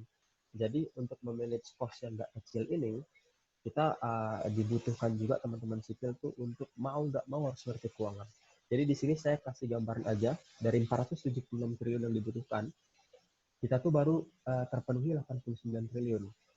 Kita masih ada kekurangan 387 triliun. Kalau mau cari 387 triliun untuk bangun Trans Sumatera, sangat tidak mungkin kalau kita cari di dalam negeri. Kita mau nggak mau harus cari ke luar negeri, ke offshore. Makanya kemarin waktu di bulan April, Hutama Karya nerbitin namanya obligasi global. Kita tuh sempat roadshow virtual pertama kali di Indonesia dan juga dalam sejarah. Kita roadshow ke Amerika, ke Europe, dan juga ke UK, dan juga beberapa investor di Asia. Itu kita alhamdulillah berhasil mendapatkan uang 600 juta US dollar, itu equal to sekitar 9 triliun untuk mendanai jalan tol Trans Sumatera. Jadi kalau dari gambar ini kita masih punya target kurang lebih 1.311 km lagi lah yang masih dalam tahap feasibility study. 771 kilo dari lagi proses konstruksi. Kemudian di proses pre-stage itu PPJT-nya udah dapat, itu 319 kilo. In total kita akan selesaikan 2.769 ini mungkin insya Allah di 2030-an lah. Tapi di sampai 2024 ini kita akan mengoperasikan 1.046 km. Ini sekilas saja menunjukkan bahwasanya Hutama Karya dapat banyak sekali bantuan dari pemerintah. Tahun ini kita akan dapat 11 triliun rupiah dari pemerintah dalam bentuk penyertaan modal negara. Dan tadi siang kalau misalkan lihat berita, Pak Jokowi baca nota keuangan RAPBN 2021, insya Allah di tahun 2021 Hutama Karya akan dapat 6,2 triliun rupiah lagi. Dan ini masih dalam tahap negosiasi juga ke DPR. Ini untuk bangun jalan tol Trans Sumatera. Ini sedikit aja risk and mitigation yang ada di Sumatera, karena land acquisition ataupun pembebasan lahan itu menjadi salah satu isu yang paling sentral ya terkait pembangunan jalan tol. Tapi alhamdulillah pemerintah sangat aktif untuk bantu Hutama Karya untuk melakukan pembebasan lahan. Pemerintah aktif juga untuk memberikan dana terangan tanah dan juga mungkin geotechnical issue karena tanah dan kontur yang ada di Sumatera itu berbeda-beda. Contohnya misalkan kita harus melewati Bukit Barisan, kita harus melewati hutan lindung, kita harus melewati kawasan Suaka yang ada hewan-hewan dilindungi di sana. Ini juga yang membuat kenapa biaya pembangunan jalan tol Sumatera ini 2-3 kali lipat lebih mahal daripada tol yang ada di Jawa. Ini sekilas aja progresnya. Insya Allah tahun ini kita akan mengoperasikan satu jalan tol lagi, itu Pekanbaru Dumai sepanjang 131 km. Kemudian satu jalan tol di Aceh, seksi 4, Sigli Banda Aceh, di Blang Bintang, Sigli. Itu insya Allah juga akan operasi tahun ini. Kemudian ini sekilas saja gambar tentang overview jalan tol yang akan kita operasikan.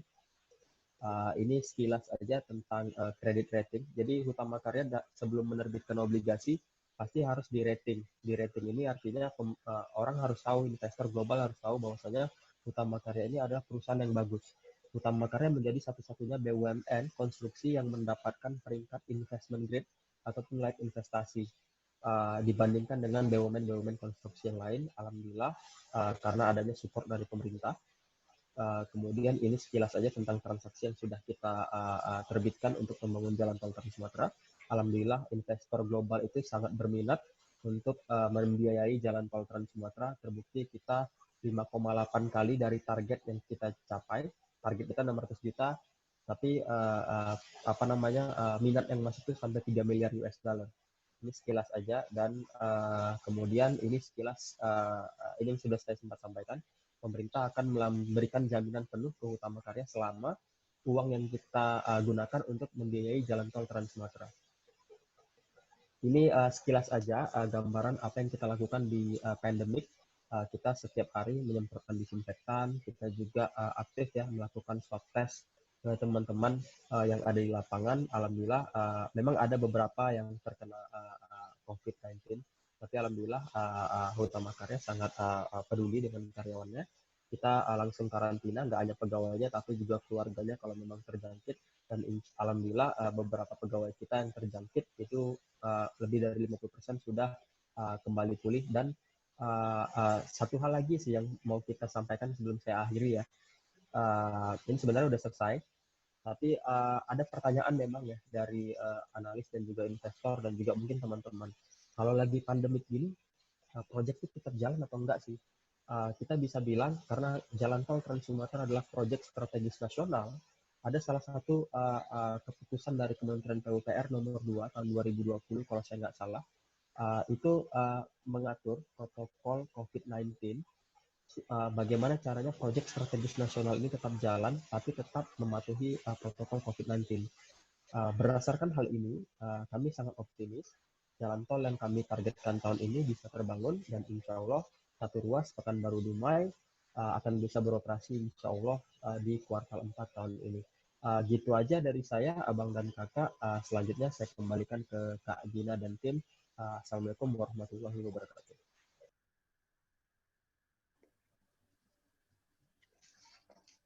Oke, baik. Terima kasih atas paparan dari Bang Hari Putra Lubis yang sangat komprehensif sekali mengenai strategi dari Hutama Karya terkait konteksnya sebagai investor relation.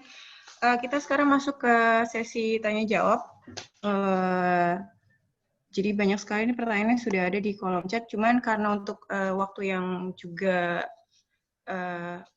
sangat singkat untuk hari ini, kita pertanyaannya itu hanya 2 dulu. Kalau ada waktu lagi, nanti akan ditambah lagi untuk menjawab pertanyaan dari audiens.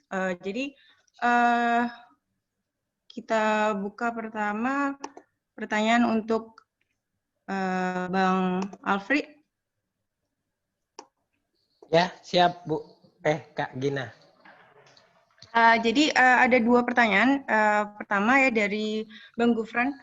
Di 2007, pemerintah memiliki program padat karya masyarakat setempat sebagai pekerja. Jadi pertanyaannya, apa yang menjadi kendala dan solusi dalam pelaksanaan program tersebut di proyek berskala besar seperti bendungan atau jalan tol, dan bagaimana metode perekrutan padat karyanya? Lalu yang kedua dari Kak Riza, alumni 2008. Jadi seperti yang dibukanya bener.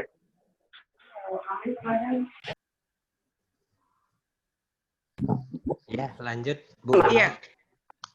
Untuk yang kedua, pertanyaan untuk dari Kariza. Jadi dikarenakan ada refocusing anggaran, maka akan berdampak pada cash flow seperti proyek yang Abang kerjakan sekarang. Jadi boleh di-share sedikit kira-kira yang pekerjaan apa yang paling berdampak di kondisi pandemi ini dan bagaimana solusi di lapangan.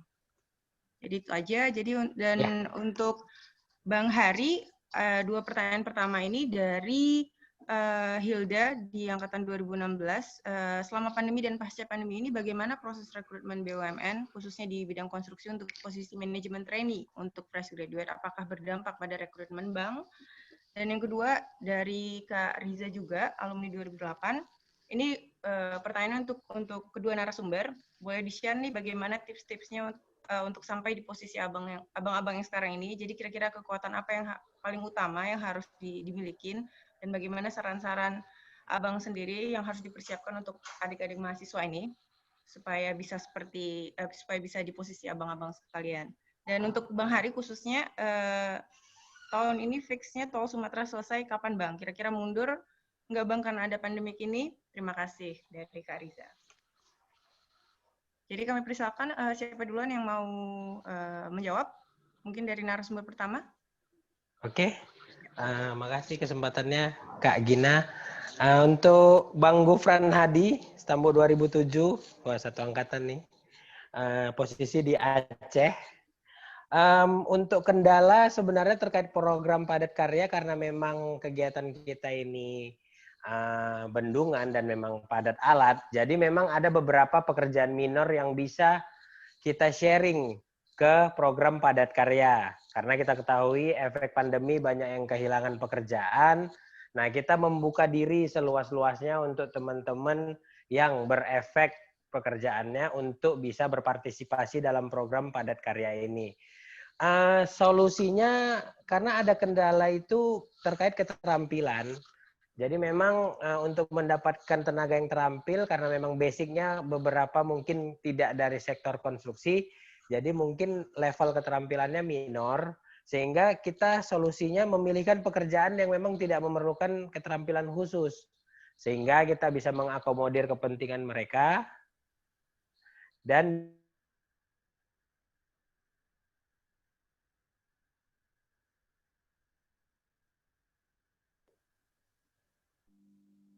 Sepertinya koneksinya.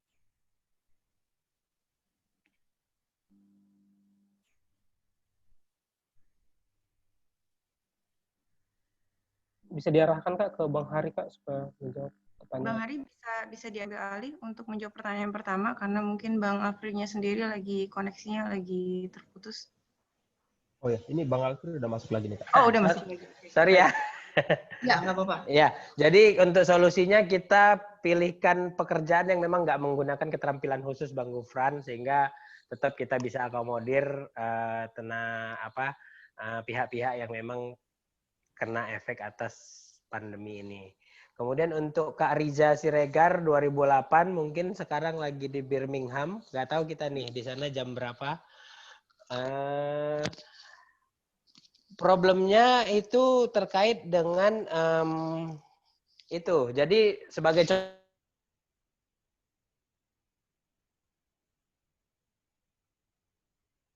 Kak Riza tadi, sebagai contoh kita ada pekerjaan spillway, materialnya konkret, jadi tentunya kita bekerja sama dengan ready mix, apakah itu anak perusahaan atau rekanan lain. Nah ini yang bisa kita kondisikan sebaik mungkin untuk bisa bagaimana mereka tetap bisa di payment, menerima payment itu tetap dengan umur hutang yang mereka harapkan, namun Nindya Karya bisa mendapatkan jatuh tempo pembayaran atas hutang tersebut di waktu yang ketika kita sudah menerima inflow di tahun 2021. Nah, sehingga strategi-strategi itu yang rekanannya tetap menerima uang sesuai umur hutangnya, sehingga Nindya Karya tetap bisa mengkondisikan pembayaran pada saat sudah mendapatkan penerimaan atas inflow-nya. Jadi kira-kira kalau untuk dua pertanyaan itu bisa saya jawab dengan singkat seperti itu, Kak Gina. Oke, baik. Semoga audiensnya nanti kalau ada sisa boleh ya yang nomor 3, nomor 4 biar nggak kecewa yang tanya. Iya, benar. Kita lanjutkan dengan pertanyaan untuk Bang Hari. Waktu dan tempat kamu bisa menjawab. Iya, makasih Kak. Assalamualaikum warahmatullahi wabarakatuh. Tadi pertanyaannya terkait rekrutmen ya. Tadi itu dari Mbak siapa ya tadi namanya? Hilda Mauliza, angkatan 2016. Mbak Hilda ya. Oke. Memang ya sekarang karena COVID ya banyak BUMN itu yang stop rekrutmen. Tapi memang kita di 2021 insya Allah kita sekarang lagi realokasi lagi untuk adanya penambahan karena balik lagi ya untuk human resources khususnya yang basicnya itu construction itu kita masih butuh banyak dan juga orang-orang yang ngerti finance itu juga butuh banyak karena jalan tol itu panjang 2.769 kilo. Kita kekurangan orang sebenarnya. Insya Allah sih mungkin tahun depan kita akan coba rekrutmen lagi kayak tahun 2019 kita akan buka di beberapa kampus di Indonesia khususnya di Sumatera karena proyek kita baik di Sumatera. Nanti ditunggu aja kalau mau lihat rekrutmennya follow aja Instagramnya Hutama Karya atau Instagramnya Kementerian BUMN. Sejauh ini sih itu sih informasi yang saya dapat dari human capital kita di internal. Mudah-mudahan menjawab. Kemudian tadi ada pertanyaan dari Kak Riza Siregar ya. Kak Riza sekarang lagi di Birmingham nih kayaknya ya. Jam berapa Kak di sana? Jam 6 ya kayaknya ya. Okay. Enggak, jam 15.18. 15.18 Kak. Aduh. Ya, sore. Oh sore ya? Ya. Bukannya, 8 jam ya? Sorry Kak ya. 6 Bang. 6 jam, iya. Sehat-sehat terus ya Kak ya. Ini pertanyaan Kakak nih berat kali nih. Padahal ini Kakak bisa jawab sendiri nih kayaknya. Share sedikit item pekerjaan. Tadi tuh tips-tips ya. Sebenarnya sih kalau tips ya, kita bilang gak ada tips yang terlalu gimana-gimana ya. Tapi intinya selalu update dengan kondisi paling ini sekarang. Dan satu hal lagi, tadi sempat saya singgung juga, anak sipil itu nggak boleh taunya teknik aja gitu. Harus tahu keuangan. Karena proyek yang kita kerjakan ini bukan proyek yang cuma kecil nilainya. Dan harus punya pengalaman jam terbang tinggi juga nanti pas misalkan aimingnya mau jadi direktur di salah satu perusahaan konstruksi. Kita nggak bisa cuma taunya, oke, ini proyek butuh pembangunan dengan elevasi sekian, perhitungan sekian, tapi tetap harus tahu analisis cost-nya juga. Karena sekarang ini yang paling kita perhatikan adalah BUMN yang bisa ngerjakan proyek bukan yang paling bagus aja, tapi yang paling efisien. Jadi tips dari kita, kalau misalkan teman-teman nanti lulus S1, kalau bisa ngambil S2-nya, ambil S2 keuangan juga, ataupun kalau misalkan mau ngambil teknik juga, kalau bisa lebih CV juga ke keuangan sehingga nanti bisa match. Karena orang-orang yang kita butuhkan di industri konstruksi itu bukan hanya orang yang ngerti dari sisi teknik wise, tapi juga dari technical wise, tapi juga harus ngerti dari financial juga. Itu aja sih sebenarnya hints yang paling penting. Jadi harus ngerti keuangan mau nggak mau. Makasih Kak.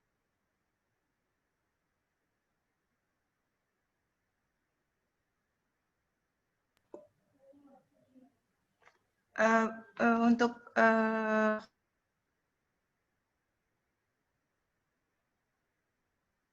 dua pertanyaan masing-masing.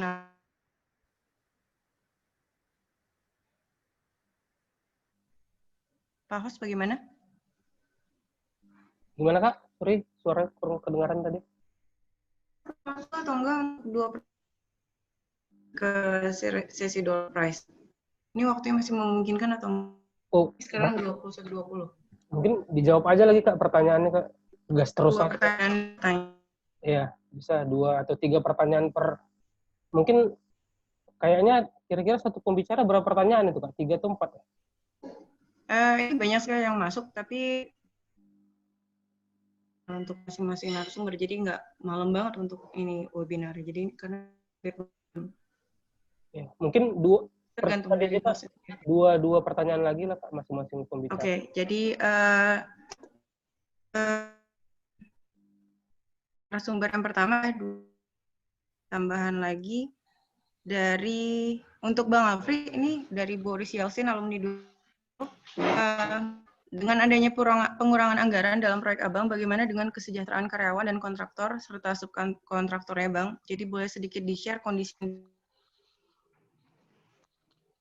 seluruh karyawan dan perusahaan selama proyek masih berlangsung di lokasi tersebut. Satu juga siang Kak Gina suaranya terputus-putus Kak. Iya. Mungkin udah bisa dibaca di kolom chat, langsung dijawab aja kali ya Bang Robi ya. Boleh Bang. Nah, jadi untuk Bang Boris 2010, pada prinsipnya inflow yang kita terima dari owner kita itu kita utamakan untuk mengcover segala kepentingan alokasi biaya umum untuk seluruh kebutuhan proyek kita. Sedangkan untuk itu tadi untuk kesejahteraan, maksudnya bukan kesejahteraan juga sebenarnya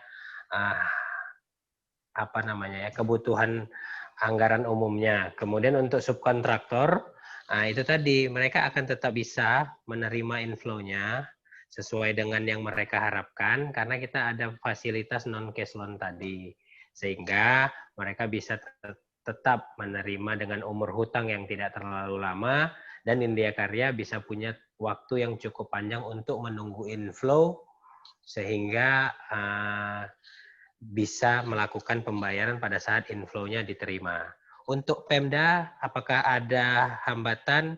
Awalnya kita sempat terhambat terkait masalah isolasi zona isolasi, tapi setelah diaudit dari pihak Dinas Kesehatan Kabupaten setempat, justru tempat isolasi yang kita siapkan jauh lebih layak dari yang bisa disediakan oleh kabupaten. Dan SOP yang kita terapkan di proyek kita jauh lebih bisa mengakomodir segala resiko-risiko yang ada. Sehingga kabupaten mempercayakan kepada kita untuk mengelola seluruh karyawan kita yang masih melakukan kegiatan warawiri untuk mengisolasi di proyek kita sendiri. Kemudian untuk pertanyaan keempat dari Kak Teresia 2017, mungkin ini masih ongoing kuliahnya. Apa yang bisa kita lakukan tadi adalah bernegosiasi dengan rekanan tadi. Jadi memang kendalanya dengan pandemi ini adalah kebanyakan usaha terganggu, segala jenis usaha terganggu yang menyebabkan ketidakmampuan untuk menjalankan perusahaannya karena kekurangan dana. Nah, ini yang harus kita jaga sehingga kita bisa bernegosiasi dengan metode pembayaran tadi. Efek atas metode pembayarannya tentunya interest, tentunya bunga. Nah, bunga ini yang kita sepakati apakah ada beban yang harus ditanggung pihak rekanan maupun apakah ada beban yang harus ditanggung Nindya Karya. Sehingga kita cari win-win solution-nya untuk mendapatkan agar semua kegiatan ini tetap berjalan sebagaimana mestinya dan pihak yang bekerja sama dengan kita tetap mendapatkan hak-haknya sesuai dengan yang mereka harapkan. Jadi kira-kira mungkin untuk dua pertanyaan yang ditujukan ke saya, Kak Gina, udah kita coba jawab ya. Mudah-mudahan bisa memberikan pencerahan dan bisa diterima oleh rekan-rekan yang bertanya. Terima kasih. Sudah mengakomodir dua pertanyaan tambahan. Kita lanjut ke Bang Hari Lubis. Bang Hari. Ya Kak, tadi pertanyaannya dari bentar ya. Tambahan dari. Oke, sebentar ya. Dari Boris ya ini. Iya, dari Boris Tambuk 2010 dan dari Rizka dari 2011. Oke. Tadi aku ada jawaban ketinggalan ya. Jadi apa namanya? Tadi Kak Riza tuh nanya kalau Trans Sumatera tuh kapan sih beresnya? Sebenarnya sekarang kita lagi kaji Kak. Sebenarnya total panjang tuh 2.769 kilo. Cuma karena kondisi pandemik dan juga keterbatasan pembiayaan, kita mungkin sampai 2024 itu jalan tol yang akan kita bangun sepanjang 1.046 km. Sisanya itu nanti akan kita bangun setelah 2024. Tapi ekspektasi mungkin 2030 insya Allah 2000 km kurang lebih sih sudah terbangun. Kemudian pertanyaan dari Boris tadi ya, banyak BUMN, Bang Boris ya, banyak BUMN yang bisa dibilang kurang kompeten dalam memegang proyek infrastruktur atau yang lain kemungkinan besar mengadakan konsultan dari luar dalam menjalankan proyek.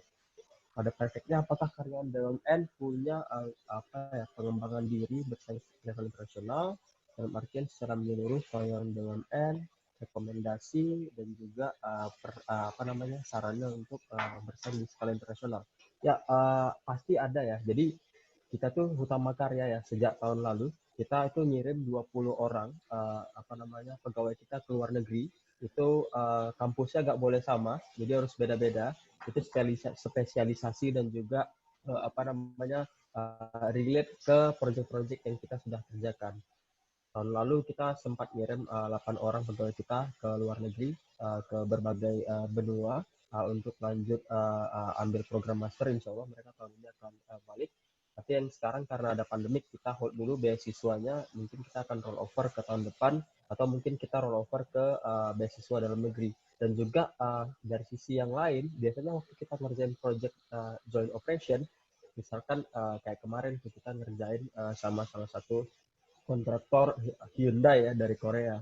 itu mereka juga kasih sharing knowledge juga ke pegawai-pegawai kita, dikirim juga ke Korea, dan juga misalkan kayak kemarin kita dengan Shimizu dikirim juga ke Jepang, dan lain sebagainya. Jadi pasti akan ada cross knowledge yang tujuannya itu memang arahnya supaya pegawai-pegawai kita ataupun kontraktor pada umumnya itu ngerti cara untuk bangun project yang benar tuh kayak gimana, dan juga ilmunya tuh bisa diaplikasikan supaya project kita itu bisa sama bagusnya ataupun lebih bagus daripada project-project yang ada di luar negeri. Kurang lebih seperti itu.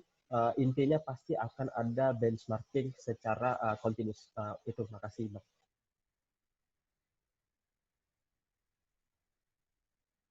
Kemudian satu lagi tadi ya Kak ya? Bentar ya. Iya, satu lagi dari Rizka Laguardi, Angkatan 2011. Satu lagi itu oke. Nah, ini tuh sebenarnya ya terkait banyak BUMN tuh ngambil project dulu terus kos belakangan. Ini saya jujur aja banyak sekali BUMN yang seperti ini. Mungkin karena mungkin karena gengsi juga ya, gede-gedean kontrak baru mungkin. Karena mungkin BUMN ini kan juga setiap tahun kan direview sama Kementerian BUMN. Dilihat nih yang kontrak baru pencapaiannya paling tinggi. Tapi kadang lupa melihat bahwasanya dari sisi finansial mereka sanggup ngerjain atau enggak gitu. Nah, yang terjadi ini sebenarnya udah kayak bola salju, udah terjadi udah lama. Jadi akhirnya contoh ya, ada salah satu BUMN konstruksi mungkin sempat dengar ya di media, dia banyak jual jalan tol nih sekarang. Bahkan tahun ini kalau dia nggak jual jalan tol, dia bisa kewalahan, cash flow-nya bisa berat. Nah, pemerintah untuk menanggulangi hal yang seperti ini, pemerintah tuh udah mau nggak mau nih kayak semacam alarm ya. Nggak boleh lagi nih ada BUMN karya, BUMN konstruksi yang mengalami hal-hal seperti ini lagi gitu. Jadi sebelum ini terjadi, sebelum kita ngambil project, itu kita sekarang lagi coba assess, project ini harus dikaji lagi, nggak hanya untuk secara general, tapi lebih spesifik. Jadi misalnya projectnya 5 triliun. Nah, Anda tuh harus bisa ngasumsiin di tahun keberapa, di bulan keberapa, itu project bisa mulai dapat revenue di situ. Jadi nggak bisa sembarangan, oke kita ngebit target project ini, tapi habis itu nggak tahu dah, wallahu alam aja, mungkin duitnya turun dari langit untuk bayar tuh nggak bisa lagi seperti itu. Karena nanti akan ada pertanggungjawabannya. Karena itu juga nanti arahnya juga procurement itu nanti akan kita buat satu gitu, terpadu untuk meminimalisir cost yang akhirnya itu nanti akan membengkak di kemudian hari. Arahnya sih akan seperti itu. Makasih.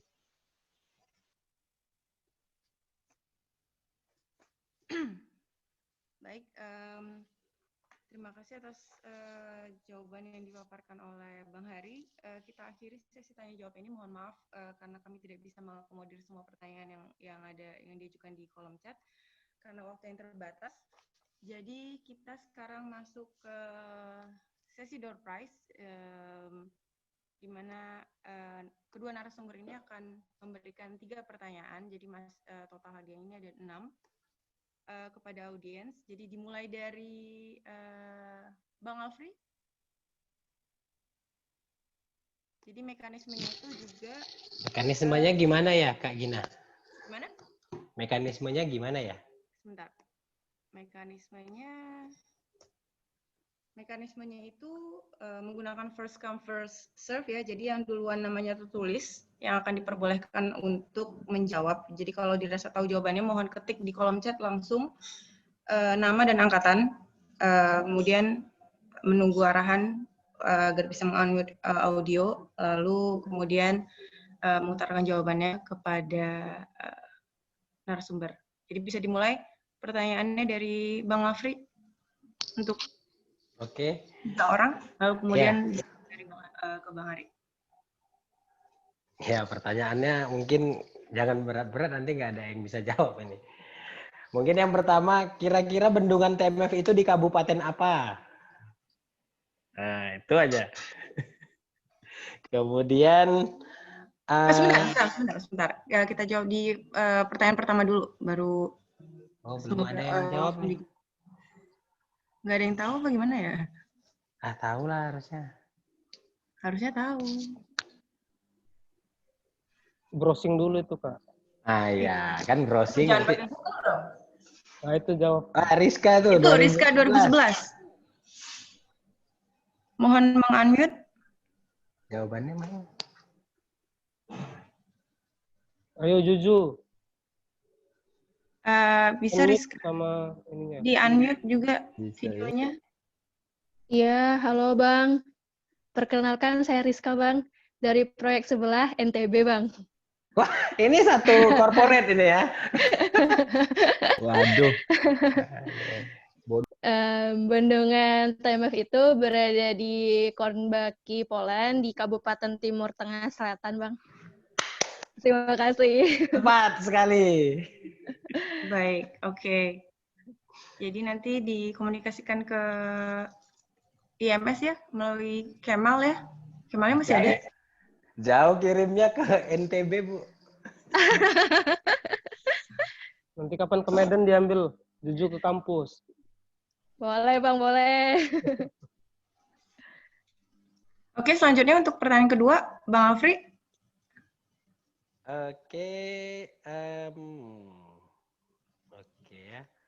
Apa tadi? Rizka bisa di-unmute lagi? Ya, terima kasih. Apa tadi dua jenis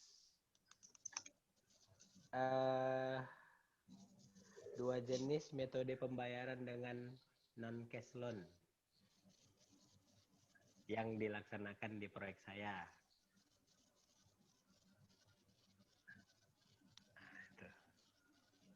Bisa sekali lagi mungkin pertanyaannya, Bang Afri? Apa dua tipe jenis metode pembayaran yang merupakan fasilitas non cash loan yang diaplikasikan di proyek saya? Ya, jadi apa metode pembayaran yang diaplikasikan di proyeknya Bang Afri? Nggak ada nih yang mau jawab. Apa kurang menarik ya hadiahnya?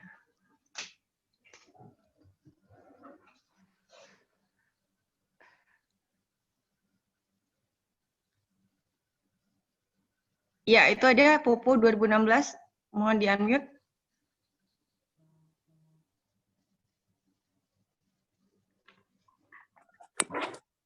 Metode SKF sama SKBDN, Kak. Pupu, wajahnya nih Pupu. Ya, kita anggap benar. SCF kita luruskan, Supply Chain Financing, dan SKBDN, Surat Keterangan Berdokumen Dalam Negeri. Jadi ada dua. Oke, selamat untuk adik Popo 2016. Oke, untuk yang pertanyaan yang ketiga? Mungkin lanjut dari Bang Hari mungkin gantian. Oh, dari Bang Hari dulu. Oke, kita take over ke Bang Hari dulu ya. Aduh, Bang, belum kepikiran Bang pertanyaannya, Bang. Ampun. Aduh, apa yang mau ditanya ya? Di luar daripada tanggal lahir Wak Udin mungkin ya? Ya, di luar dari out of context juga nggak apa-apa, Bang Hari. Oke. Ini aja lah, Kak. Mudah-mudahan nggak berat-berat kali lah ya. Tadi udah berjuta-juta kali disampaikan. Pertanyaan pertama aja ya. Berapa total panjang jalan tol Trans Sumatera? Itu aja. Oke, berapa total panjang jalan tol Sumatera? Mohon yang bisa sesegera mungkin menulis jawabannya di kolom chat. Bukan jawabannya. Oke, dari ini seperti saya kenal. Oke, Hilda 2016. Mohon di-unmute. 2.760-an gitu tadi, Bang. Waduh. Oh, gitu kilometer. Ya? Boleh nggak, Kak, itu dibetulkan nggak? Kurang satu angkanya tuh, Kak. Angka terakhirnya kurang tuh. Mungkin bisa di Google. Oke. 2.706 nggak tahu. 6 nggak tahu. 2.760-an gitu, Bang. Ya udahlah, bonus aja lah, Kak. Ya udahlah, udah pas itu. Oke. Susah orang ngapalnya sebenarnya. Totalnya 2.769. Oke. Oke. Untuk yang pertanyaan kedua? Pertanyaan kedua, Utama Karya tahun ini kan akan mengoperasikan satu jalan tol, satu ruas jalan tol. Apa nama ruas jalan tol? Oke, apa nama ruas jalan tolnya? Ada yang bisa jawab? Oke, Akbar 2013. Mohon di-unmute. Bang Akbar ini? Oke Kak, yang bakal dirilis tadi Pekanbaru Dumai. Oke, Pekanbaru Dumai. Gimana jawabannya Bang Iya, Hari? betul Kak. Ini kayaknya Betul. Akbarnya aku kenal nih kayaknya Kak. Oke. Iya, utama karya nih kayaknya jangan. Oke, jadi kita masuk ke pertanyaan terakhir ya. Gimana dari Bang Hari atau dari Bang Alfri duluan ini? Bang Alfri lah tadi. Oke, Bang Alfri duluan. Silakan Bang. Silakan. Oke. Berapa durasi waktu yang dilakukan oleh Nindya Karya, percepatannya berapa bulan pada proyek pembangunan bendungan TMF di paket 2 ini? Terima kasih. Ya.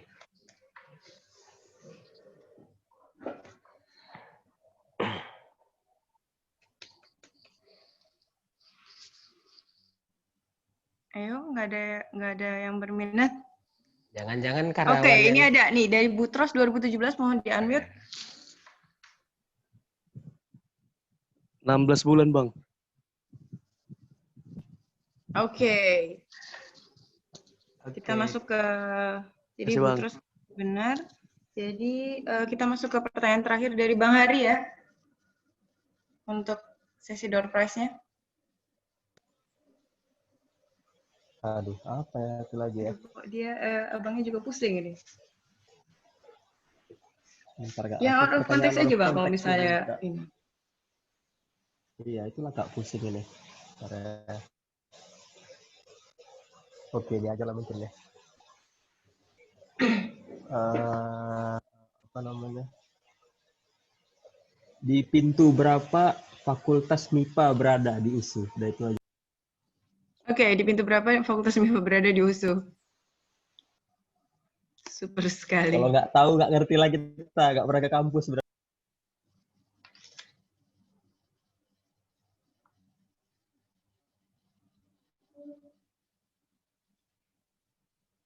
Oke, dari Ignacia 2017. Mohon di-unmute, Dek.